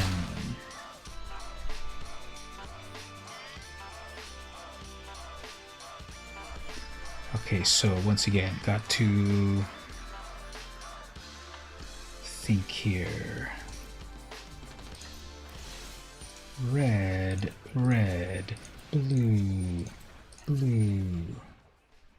And then 1, 2, 3, 4.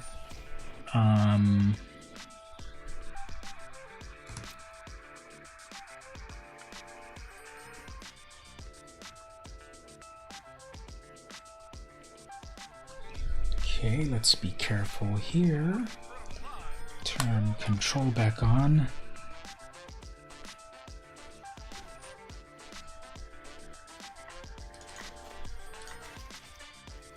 One, 2, 3, 4. To Riel again.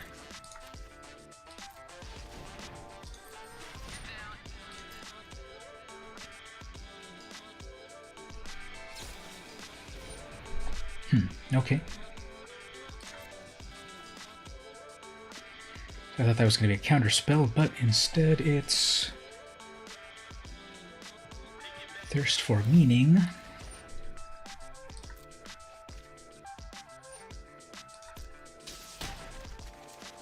Gives me a bunch of great stuff. Okay. Resolve that. Discard 1 card. Okay, so I have 2 counter spells here. Thassa's Intervention and a Sinister Sabotage. Yeah, definitely games on this go on a while. This is how many Riels? Is this every single one of the Riels is here. Okay, so let's counter that with 2.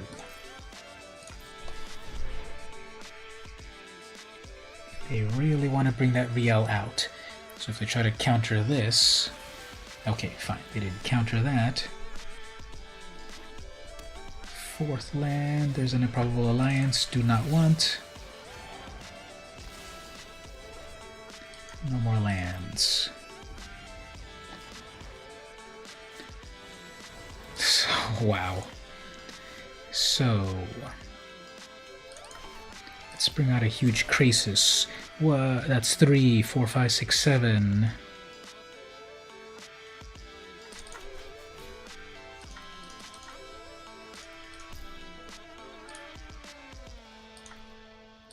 Okay, so that's gonna bring out a 7 Krasis. Attack as a 3/1.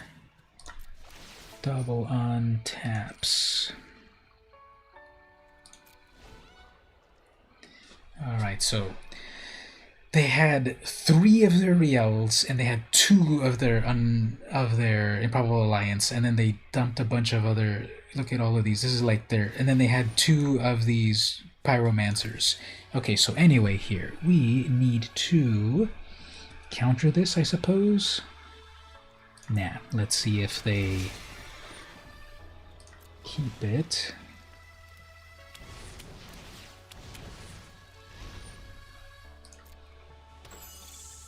Then make a 1/1.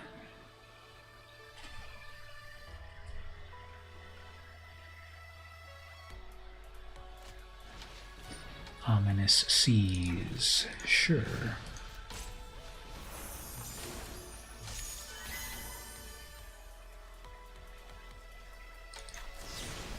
Guess we'll go all in. 7 plus 3, 3, that's 6, 7, and then they give up. There we go. Alright, how long has that been taking? Okay, that's been taking a while. So, what are these colors again? There's definitely red. There's a bunch of red and blue here. There's some is it shenanigans. So, I could do Aether Gust to return back that Cavalier, counterspell those Improbable Alliance, Tails End the Cavalier and such, and more counters. So, let's put in all of these counters. No more opts, omens. Guess that's scorching is sort of wrath, not really. Brazen was useful. One less, two less reclamations. Okay, we'll see how that goes. So probably as soon as if the other Wilderness Reclamation comes out, oh well, as soon as they see a Wilderness Reclamation, they might already know what they're in for, so they might say GG, but let's see what happens. So far we've been going for 23 minutes. Mine's taking the longest. Okay, so what do we do here? We have two Scrylands. We have a negate. They go first. That's annoying, but we'll get to see what we're getting. Expansion. Okay, they've got their own. Let's do our own Temple of Epiphany just to... Oops, that's too many Scrylands there. Intervention. So let's see what we can do here. Guess drop the mystery ominous seas. Okay, they're gonna go that route. Let's see, what about us here? There's another counter, sure. I'll be able to bounce that back when it has like 7 counters on it, and then that will make them rage quit. Okay, double ominous. Okay, it's kind of nice, I guess.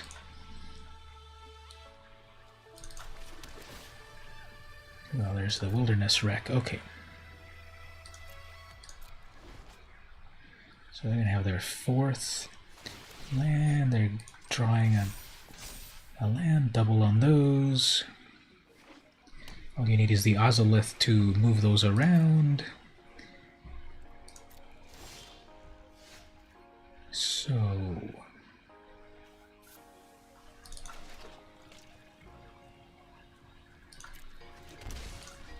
I want that Wilderness Wreck, but they had a lot of untapped blue mana, so I guess this will be safer.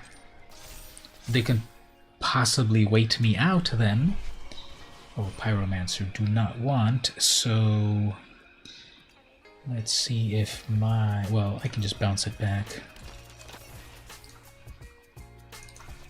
Because if I lose that, counter spell...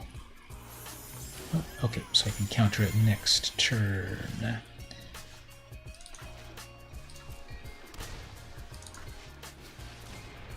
Alright, there's the counter spell.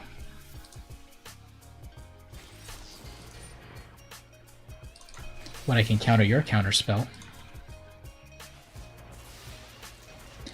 that is like completely improbable. That is like rage quit and never play again. I had 1 mana left to...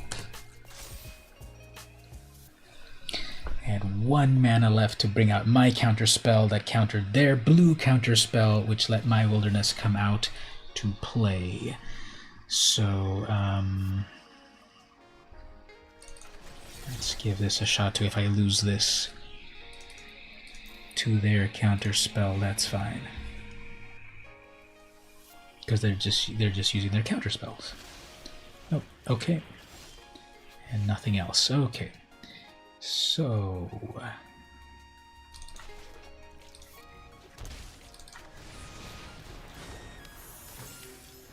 looks like they might not have any more counter spells left because it didn't pause when I did my borrower.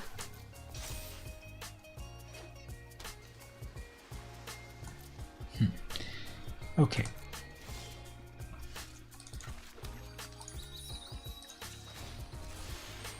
Let's try to do a fun Wilderness Reclamation trick.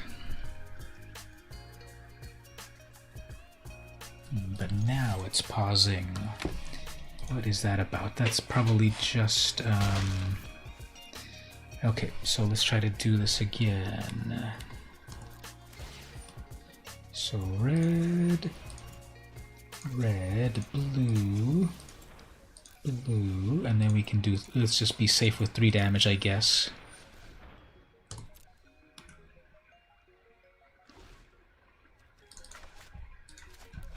1, 2, 3. That'll be 3 cards. I have plenty of counter spells in case they're gonna do something with that. Oh, nothing on that. Okay. I have the Tail's End, which will let me stop their... Tail's End will let me stop... Whoops, what are they doing with that? 4, 5, 6? They tapped everything? Sure, okay.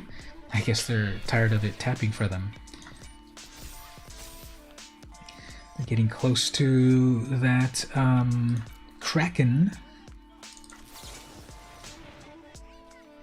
Tail's End will let me do that. Okay. So 1, 2, okay, 1, 2, 3, 4, 5. I can do a 5 Krasis and then have a negate ready.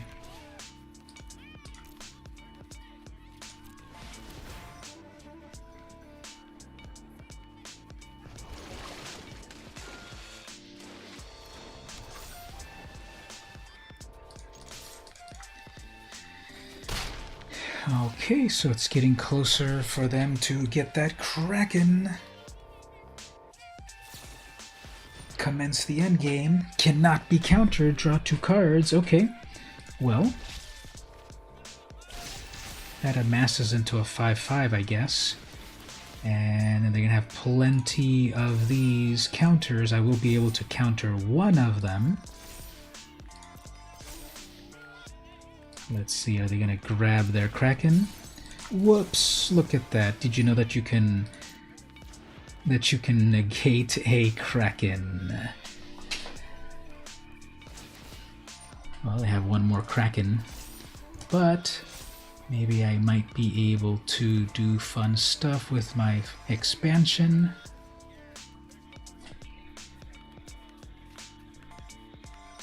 Even if they attack, I'm attacking with 2 flyers.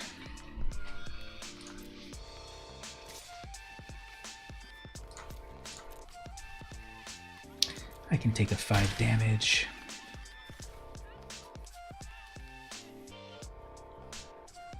We have an 8/8. They're about to make an 8/8. Storm's Wrath. Guess I gotta counter that.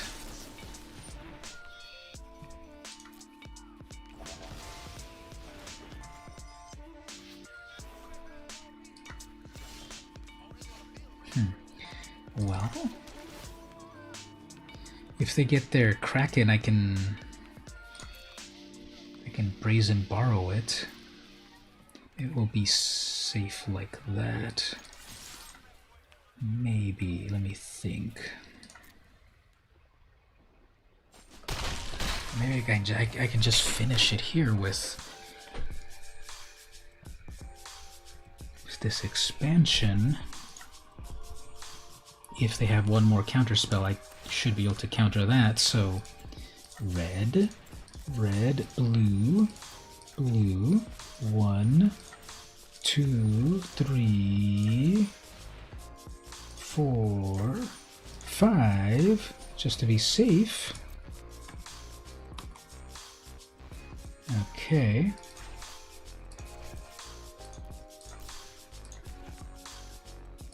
I have 1 counter spell just in case. And nothing. Okay.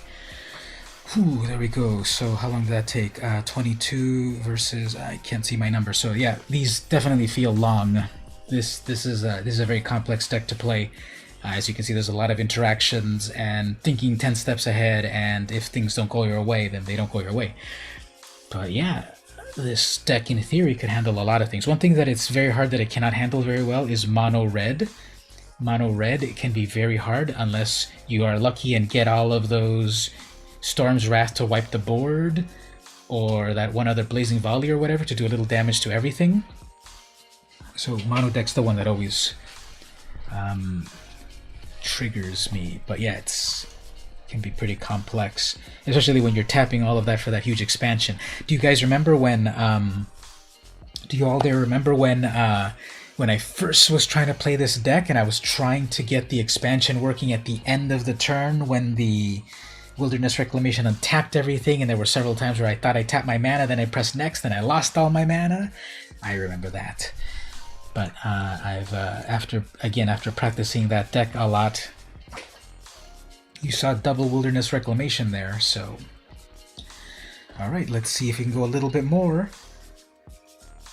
Going the distance to see if we can get to Diamond tier. Definitely with this deck, it's been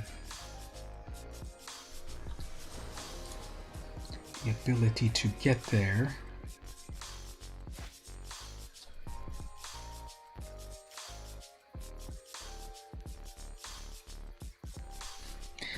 All right. So, Growth Spiral to ramp into Reclamation, Uro turn 3, Thassa's Intervention. Let's see how this goes. So nothing really happening. Well, I got the turn 2 play. Let's see what we get. They have to mulligan down to 5. But let's see. So tap blue. Next turn untapped Stomping Ground into Growth Spiral for my 3rd land. If I get my 4th land, I'm already at Uro. Okay, they're gonna do their own Growth Spiral right here. Or maybe Oracle of whatever. Oracle of the Sea, no, Growth Spiral. So I could copy their Growth Spiral right now. I could copy their Growth Spiral right now and get my own Growth Spiral. Yeah, let's try that. It's still early in the game, so I'll take that as well. And that draws me my own land as well, although it does tap me out for their side. But we both, I don't fall behind on the ramp. Yep. So they've got their. Let's see, are they going to do their 4th land with their Wilderness Reclamation? Let's see. Are we playing a complete perfect match together? Uro. Okay. So next turn for me. 4th land for Wilderness. Although they do have 2 mana, and one of them could be a counterspell, but it's pausing for them, so it's probably another Growth Spiral or one of these Omens. So let's give it a shot.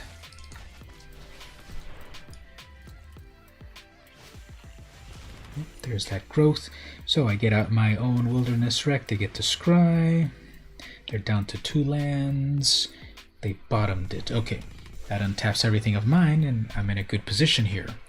How much do they have for their Uro? They're still a little far away. They're gonna opt into nice T-shirt. Look at that. It's the one you got. Does it have a picture on the back? It does. It has the magic cards on the back with Lion's Eye Diamond and everything. So yeah, I can't turn my back against my opponent at the moment. But yeah, it's just the one with a whole grid of magic cards. Okay, so they want to do one of those. I guess we can live with that, because that's just going to go to the graveyard. Then when they want to escape it, that's when we can fully cancel it. Okay, so Spiral. They're gonna copy my own Spiral. Sure. You're okay. I don't need that Wrath. I don't need any of that. My one has Smoldering Butcher on the back. Which one's that card? Smoldering Butcher sounds pretty metal. Smoldering. How many Smoldering cards are there? There are 7 cards in the world of Magic that have the name Smoldering. FYI. We'll talk about those in a moment. Do I need that much land? Sure. That's a little far from that. Okay, so untap everything. So there's Smoldering Crater, Smoldering Marsh, Smoldering Spire, Smoldering Werewolf, Smoldering Butcher. Ooh, that looks pretty epic. 4 mana, 4/2 from Morningtide, Eventide, or something. Okay, let's see if we can counter this.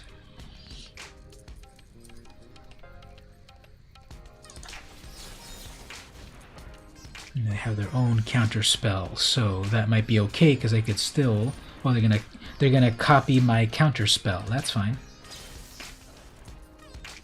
That is fine because when that resolves, I can still Thassa's Revelation. Although they have 2 mana left. They have 2 mana left. Let's see if they don't have one final counterspell. Final Spiral. Okay. So in the Battle of the Uros,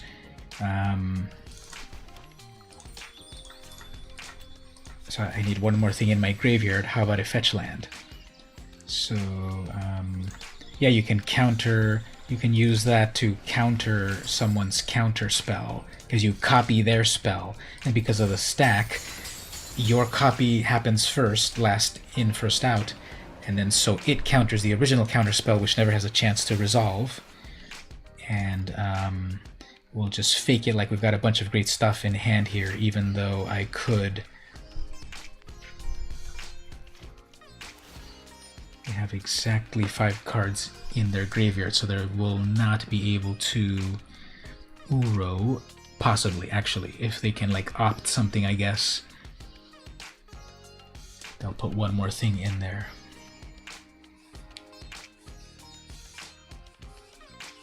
Or like me, I cracked the fetch land to...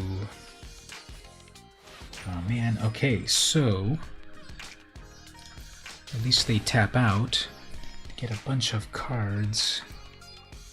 So they've got 24 lands, a bunch of cards in hand. We gotta get these counter spells coming up, or my own expansion. So what I could do here is to confirm. Okay, there's one counter spell. Okay, let's also then try to hit with a big expansion to possibly get a bunch of cards in hand to save ourselves. So how many can I do here? 1, 2, okay, that's 4. 1, 2, 3, 4, 5, 6. I can do 6 damage. 6 damage, and then leave plenty for counter spells. 1, 2, 3, 4, 5, 6. 6 damage directly. Oops, wrong one. 6 damage directly. Then that'll give me 6 cards in hand, plus a completely untapped board for 1 Thassa's Intervention. Although they could have counters on that too. So 6 on that. Resolve. Okay, so let's move it there. Okay, a lot of cards in hands, a lot of possible mana. I guess if they try to summon, counter battles are fun. Oh man, Shark Typhoon, do not want, but I can brazen borrow any Typhoon that they make.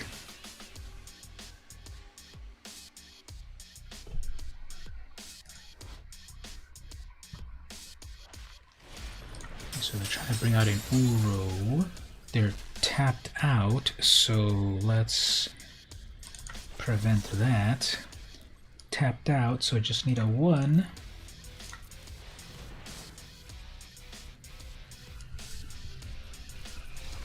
And then they're like, deliver us unto VMC. Okay, so this is a complete mirror match. What do we do against the mirror match? No scorching, no storm. All the tails ends, the mystical disputes, the negates, and the aether gusts. That's 6. Okay, so take out the opts. Don't need those omens. That Krasis is too much of a liability, unfortunately. So okay, just gonna have a huge counter magic war here.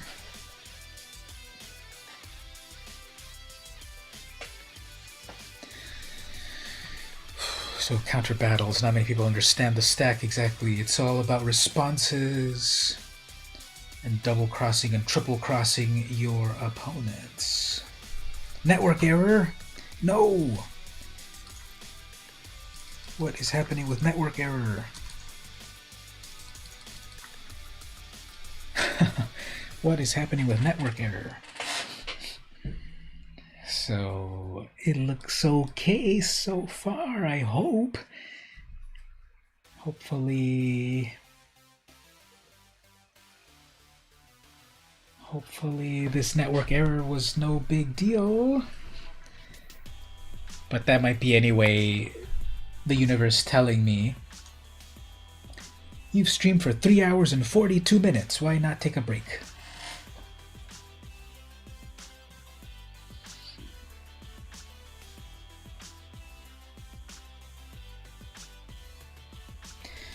Yeah, hopefully they are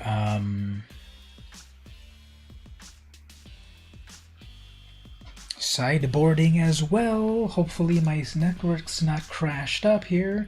All of you in the chat there, you've got to bring your chi together, just like Goku did.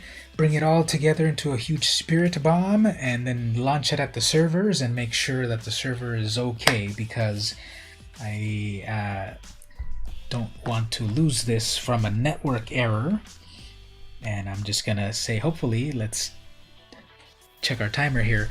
However, weird stuff has been happening on Arena recently because the friend system is broken. It says I am username 12345. So, and it says I'm offline. So people have been reporting this, that the friend system is weird. So come on server, don't make us hit you with a spirit bomb. So yeah, the friend system is broken. Look at that. It says that I'm username 12345, and none of my friends that I added here are here anymore. But on the Discord server, people were saying that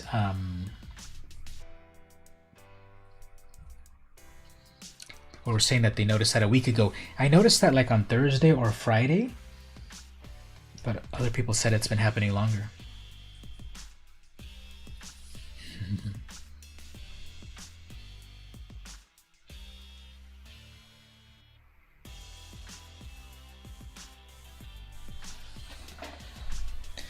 Okay, I'm starting to think that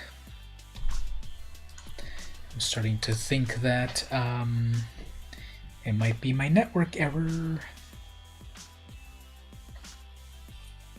So I'm always complaining about, are people roping me out? Are people trolling me?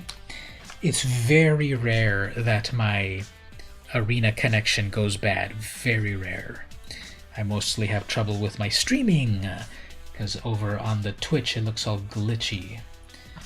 But that should not be affecting my game.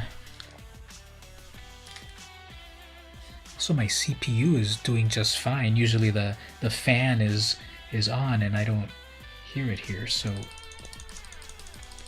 yeah, I think my network connection's dead. What time is it now? It is 11:43. If I wait until 11:45, that's definitely 2 minutes of sideboarding. So if at 11:45, I don't know, maybe as soon as I saw network connection, I should have shut it down and started it again. It gives you 2 minutes for sideboarding, yeah. Maybe as soon as I saw the network connection error, I should have shut it down and started it again, because it's going to take a while. If I do shut it down and start it again, it's just going to come back. It's been 2 minutes, right? So it's been 3 minutes when Stevie said the gasp face. That was at 11:40. It's 11:43. So yeah, this is a network connection error. I gotta shut it all down. And when I restart it, it's gonna welcome me with game over, and I lost that. So clip this, send it to Wizards of the Coast, and say, don't steal VM Campos's win. He was about to make it into Diamond. Even if it takes me back to the game, I bet the person already played 3 lands. So that'll take us to game 3, I hope. Right? I did 1 game so far. Preparing assets. Starting up. Okay, starting up.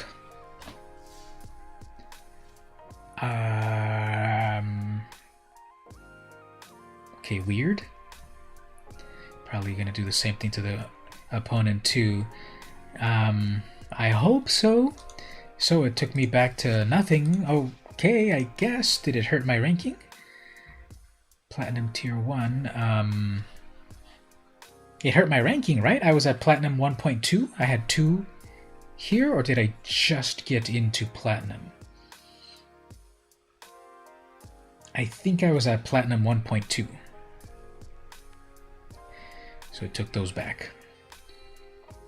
Okay, I guess. All right, I'm gonna start winding down very soon. I got to Platinum. This deck that I'm playing right now was the one that really got me over the top. Let me see, can I show this over here on tab? GG.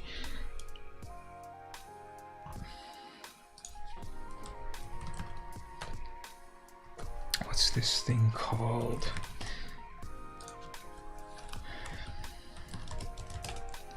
It's untapped. Let me pull something up here.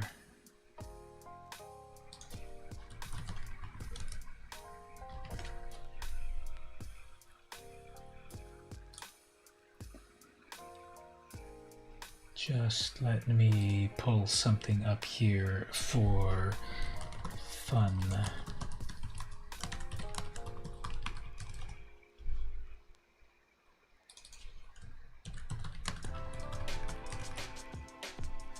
Have to log in. What's my freaking login?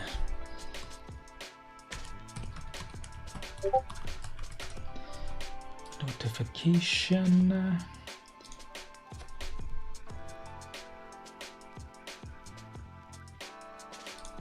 Getting some really cool art from famed artist Mark. So I think it looks really nice. If you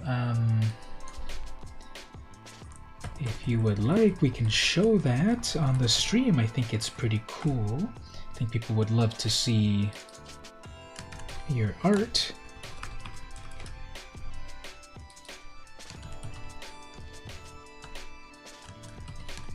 Still struggling with my password, everyone. Sorry about that. Here it is. Okay, here it is.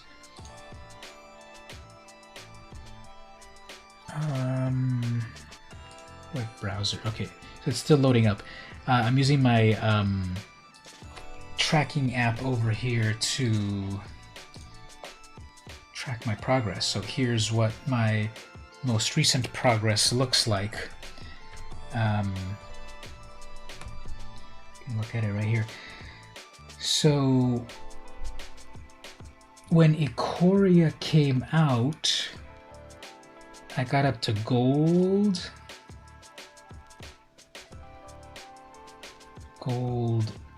4. Then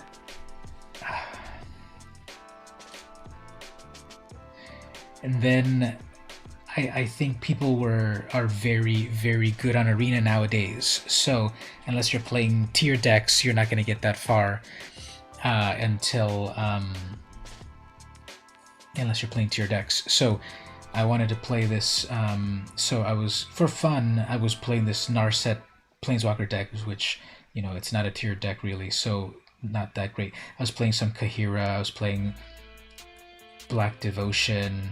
I was just played a really dumb. Every other card was a counterspell deck, really annoying.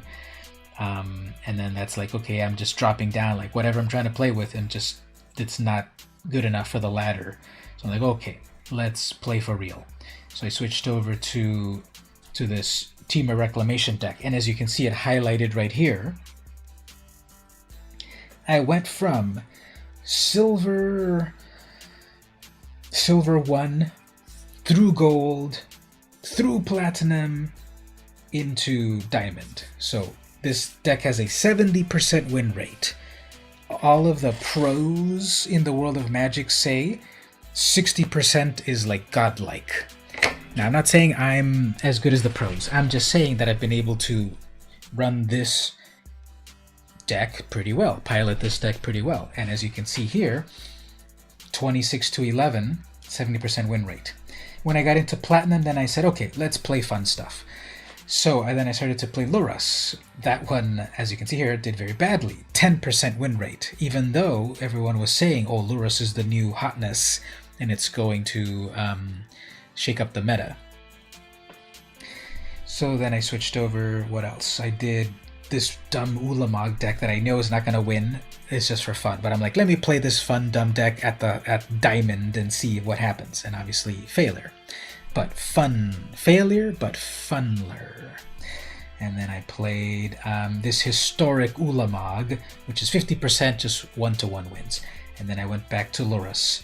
And then I kind of went up and down, as you can see here. It went up to Diamond, Diamond 4.3 or something, but then it dropped back down. And then the season ended, the month ended, so the season ended. So then that, when you're at a certain level, it knocks you back down so that you can keep climbing again. So I got up to Diamond 4, and it knocked me down to Gold 4. So I tried to do this mono black, and it didn't do so well. And then I was doing I guess this was a variation. Is this a variation? Yeah, I guess it is. Okay, so then I did this autumn deck, this Wilderness Reclamation deck again. It wasn't really doing that well. I was just jumping around between different things. Historic, Boros, Haste, and then Elenda and Ulamog and like that. So then I jumped over to Lurrus. So that's mono white Lurrus. Now that's got a 71% win rate, but it's 10-4, so not a lot of big sample size. But that's a lot of little creatures, mono white. Bring them back from the graveyard with Lurrus. It can do its thing. And so that took me up to just kind of, a little slower. Ups and downs, like you win 2, you lose 1. So like that. And then that just kept taking me, kept going, and then eventually I'm like, let's play for real. And then I switched back to Autumn's deck here. So I guess this is so in the previous month, the previous season, I played 26 plus 11. I played 37 games with this deck. And so far in this season, in this month, I've played 11. So yeah. That's my most winningest deck. In total of Magic of all time, I've got a 45% win rate. That is, though, I do rage quit a lot when I'm not on the stream. Just because I can feel like this is going nowhere, why waste my time? So, not try to make excuses, but if it didn't count all the times I quit after like 2 turns, that'd be better. But that's on me. So 80 to 99 matches. I've played in total 32 hours. And my highest rank ever has been Diamond 3. And yep, this just breaks it down completely in total. Anyway, that was a little bit of that. I think we'll play just a little bit more by wrapping this up right here in terms of Mark, you didn't see when I was playing this deck earlier, so let's play this deck. My Oops All Ashiok deck. This is a Brawl deck with every Ashiok Planeswalker. So I think it's 3 or 4. It's every Planeswalker. I mean, it's every Ashiok Planeswalker. It's full of a lot of creature removal. It's full of every creature is a nightmare. And there's a little bit of mill action happening. I have managed to mill the opponent twice. If I even put a stronger mill component in there, it would be better. I've managed to bring this Void Beckoner 8/8 out of the graveyard with one of the Ashioks. So let's give this a shot. We have turn 2 Signet to speed me up, then already Ashiok to do its thing. Ooh, there's the Nightmare, the good Ashiok. Even the 6-mana Ashiok, which is part of the Planeswalker deck, is kind of interesting. As I started to use it, I saw that it was milling the opponent and doing good stuff. Okay, they've got a Wilderness Reclamation, probably. They may have a counterspell, so let's go for it. Oh, okay. Well, let's do our thing here. Let's mill all of those lands and Cavaliers and steal my creature things and everything. This divination, let's look at it and let's zoom in on it. Look at that. It's so shiny and there's like energy coming out of... Ah, man, there's one of those. Need to get rid of that right away or else they will do cool things. So I guess I've got to use up my 4 mana removal on that because that is going to snowball. And then we'll get rid of it here. More lands going away, although I just thinned them of a lot of lands. I missed a land drop, so I'll probably either Divinate or Funeral Rites. Probably Divinate. If I get my next land, I could do my other Ashiok and start making these amazing creatures. Ah, man, that's got a haste. Okay, fine. I'll still minus Ashiok for its goodness, but let's see. Okay, good. Land. Let's use up our Ashiok here. I could summon it again. I've got the 5 mana for it, but I think... Oh, there's Kinan in the graveyard. I think I want to bring my other Ashiok to show them that this is the Ashiok deck. I could... No, it only returns it. It only returns it, so I'll +1 and then make some nice creatures to steal their stuff with. What do we do next? After that, I can bring back my Ashiok again and keep wrecking their library. Cloudkin, sure. Good thing I got rid of the Reef, because that would have been so much card advantage. And they got their land drop. Okay. That will work fine. They're going to hit me for 2, but I'm going to plus for 1, so I'll be okay. Okay. So we'll keep plussing, making a little army of stuff. Let's see if they block with that Seeker. And I get to take a couple of things here, I guess. Or everything out of their... anyway, okay, so what do we want to do here? That could be a counter spell. I'm fine losing my divination. Not a counter spell. Okay, fine. Then let's do it again with another... Well, actually, let's bring out a 4/5 with Menace. They then get to choose a Death Touch.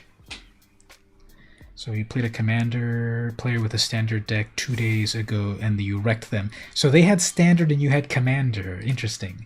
What else was in there? What else was in their deck?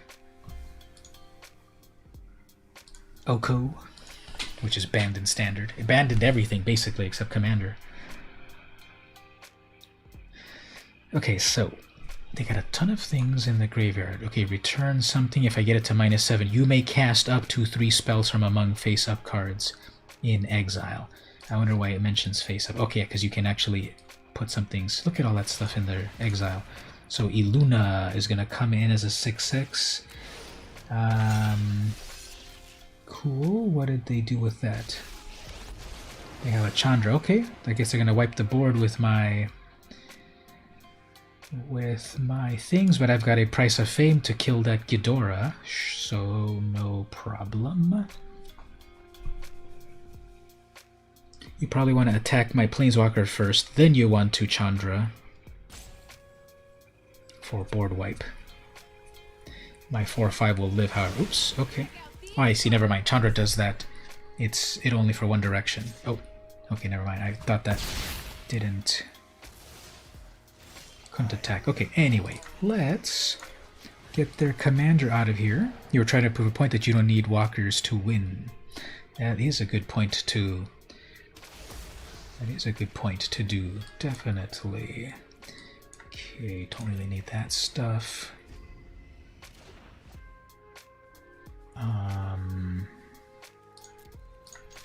Take out their walker, because it's got that. Bring back mine. At least you tried, Chandra, but then now you're about to get exiled. So you're talking right now about you don't need walkers to win, and here I am putting two amazing planeswalkers out there. So it can be done, of course, but this... You can win, of course, without planeswalkers, but they definitely alter the game. Like right now, what's been happening? I've been milling them a lot, so that planeswalker's got that mill ability. Damage-wise, oops, Genesis Ultimatum. Put any number of permanents onto the battlefield. Oops, that's gonna be not good. They're down to 24. They're down to 24, and they get, oh man, a Cavalier, which they will be able to haste. Actually, they won't be able to haste it. So that was pretty good. Chandra's going to make 2 Devils, then the Cloudkin is going to attack for 2. They're going to do 4 damage to my Ashiok. Okay. So, what do we want to do here? 1, 2, 3, 4, 5, 6, 7. If I get my 8th land, I could get the Void Beckoner out. I need to Dream Eat. I need to bounce back that Cavalier, I guess. So, maybe if they tried... Okay, double red, eh? Okay. Oh, actually, they're going to do the red for the Cavalier. So... When it's my turn, you're not a commander or brawl player, you just don't like it, but you love beating those types of decks with a standard 60-card deck. Oh man, Porphyros. So, sure, that's a way to do it.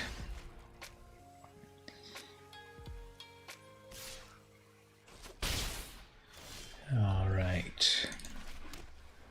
1, 2, 3, 4, 5, 6, 7, 8. That's 8 mana for my 8/8. But I think what I need to do is hold back.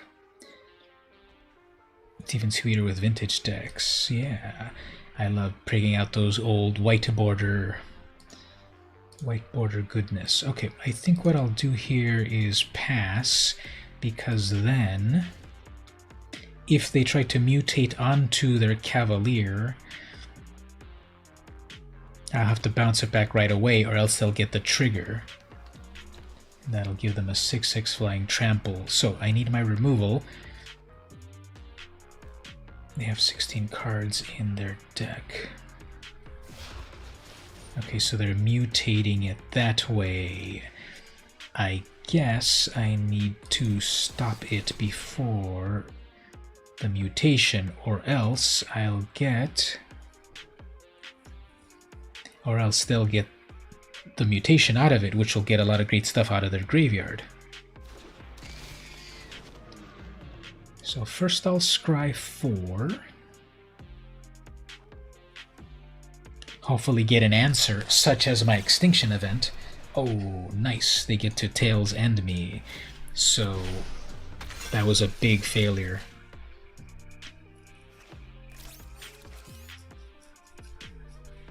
On my side. The one Tails End. Okay, well...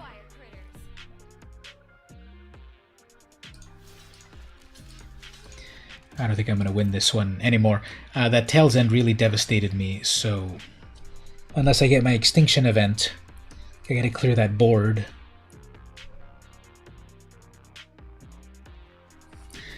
That'll be the only thing that survives. I mean, that'll be the thing I need to do. Yeah, that's not an extinction event. Okay, well, good game. If they hadn't tails ended me, that would have saved me, because then I would have been able to scry 4 and see if I got my board wipe, and then bounce back their creature. So what you saw there was you saw Iluna. Let me pull it up here.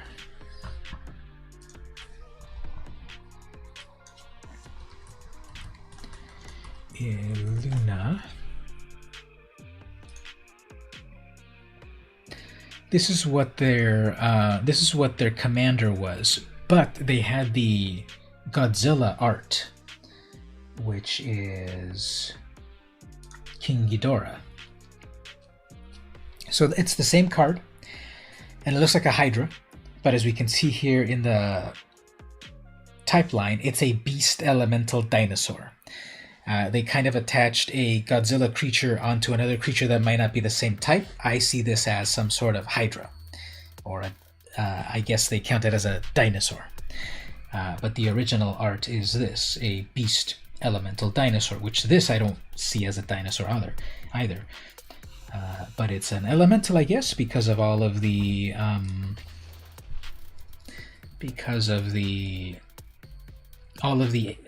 apex of whatevers, I guess, are elementals.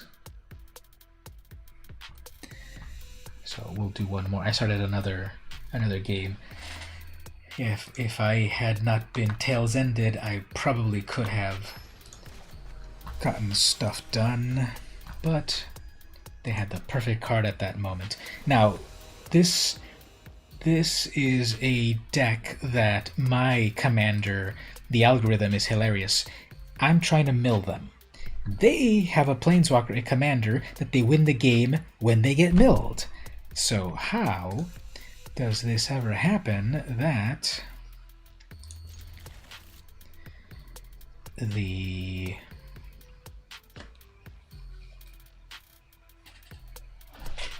algorithm would pair me up against a player that they want to get milled?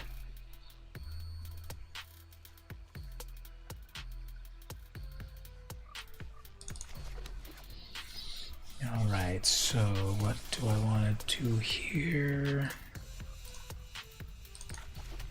Guess I'll bring that out. Dealing with mono blue, so at a certain point they'll have plenty of counter spells. I'm gonna do self-mill, so I need to be aggro. Next turn I can divinate. I guess I'm not gonna bother with my with my own planeswalker because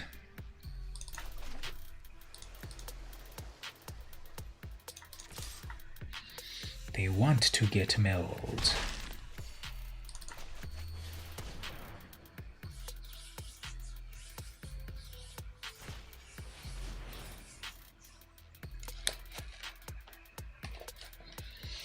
Alright, so I draw 2, they draw 1.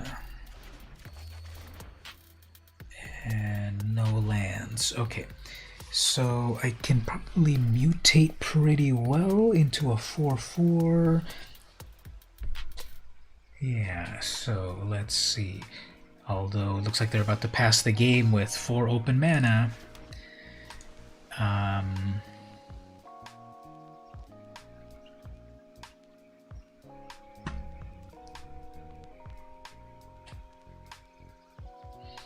Guess we'll do it when it's safe. Guess it was safe. Oh man, I hate second guessing myself. So I could have cast that Whisperer to make it into a 4/4. They have their 4 lands for their chase. Then we'll figure out, are they trying to mill themselves to win or trying to mill me to win? If that is the case, then okay, then I'll bring out my Ashiok. I guess I shouldn't even do that. I shouldn't even do the Ashiok at all, because ultimately, yeah, so I don't think I need to do Ashiok at all. You're gonna mill me. Okay, sure. We can live with that. It won't be too much. So I guess next turn I can mutate into this 4/6.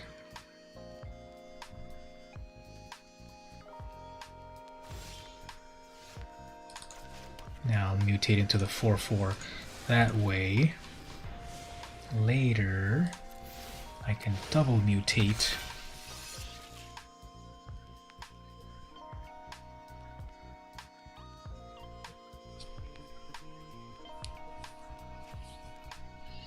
They dropped their Narset. I don't need to care about the opponent yet. Yep, gonna keep wanting to mill me. They have a complete set of cards in hand.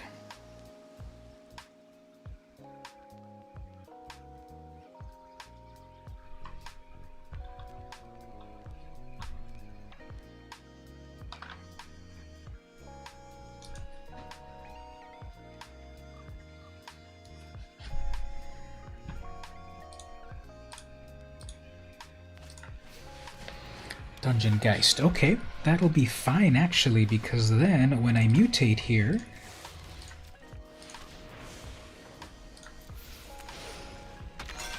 they have to sacrifice their own Geist.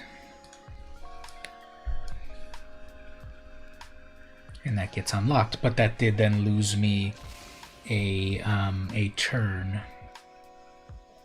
I'm sure they'll still be able to lock it down, so they're just gonna keep controlling things. Ominous Seas. Okay, interesting.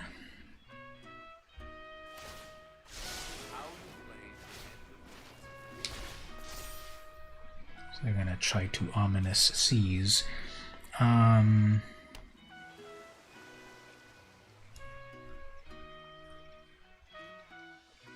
do I want to do here?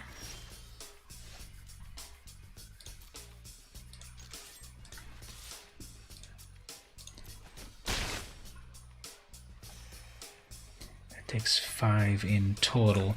Let me flash in Ashiok's Forerunner. That way I can go search for that Ashiok that's in the graveyard. I'll be able to grab something out of the graveyard.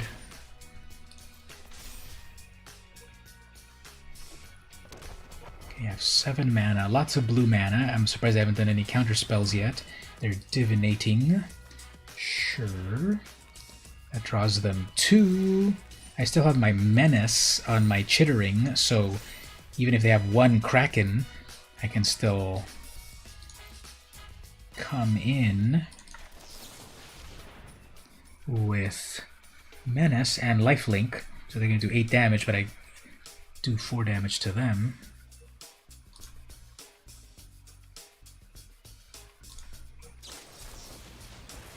Perfect.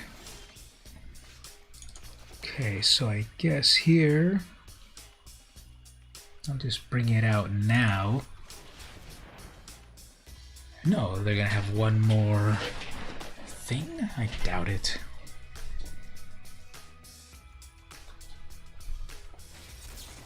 One more thing, of course. So I guess we'll just keep going to the face.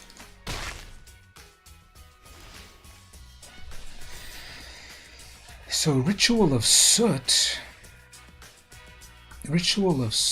would... Ritual of Soot would not help me either. Well, Ritual of Soot would save me because it destroys creatures with CMC of 3 or less. A token is 0. So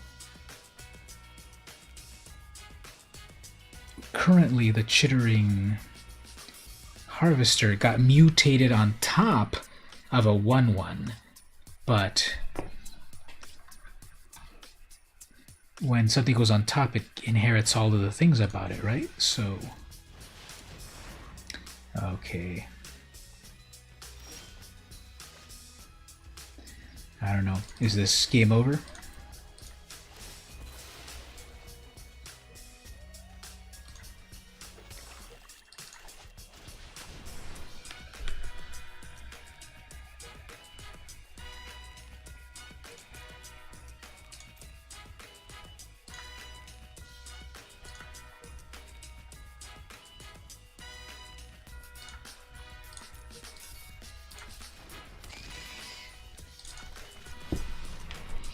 plus the thing it tapped my mana wrong.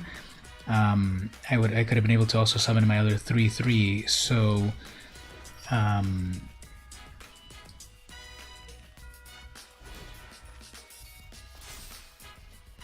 yeah, we're not gonna win this. They have 8 blue mana. They have every counter spell. They're about to bring out a Kraken. They have a 4/6 that's going to start to gain them life again. We both have. It has. All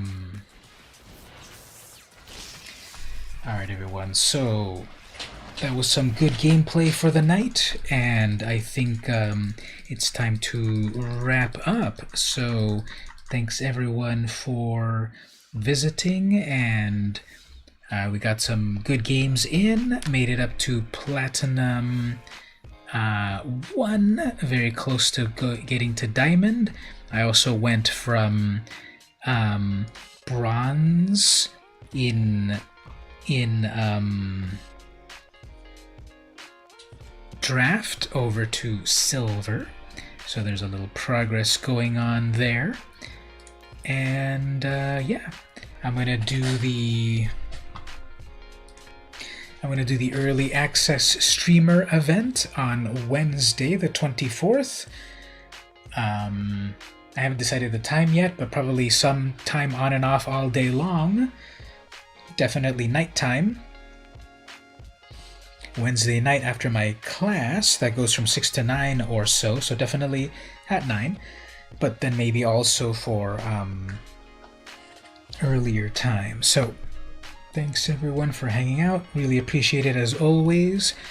Don't forget to like and share and all of that, and tell your friends about it. And I have over on YouTube, if people haven't seen this, I've got a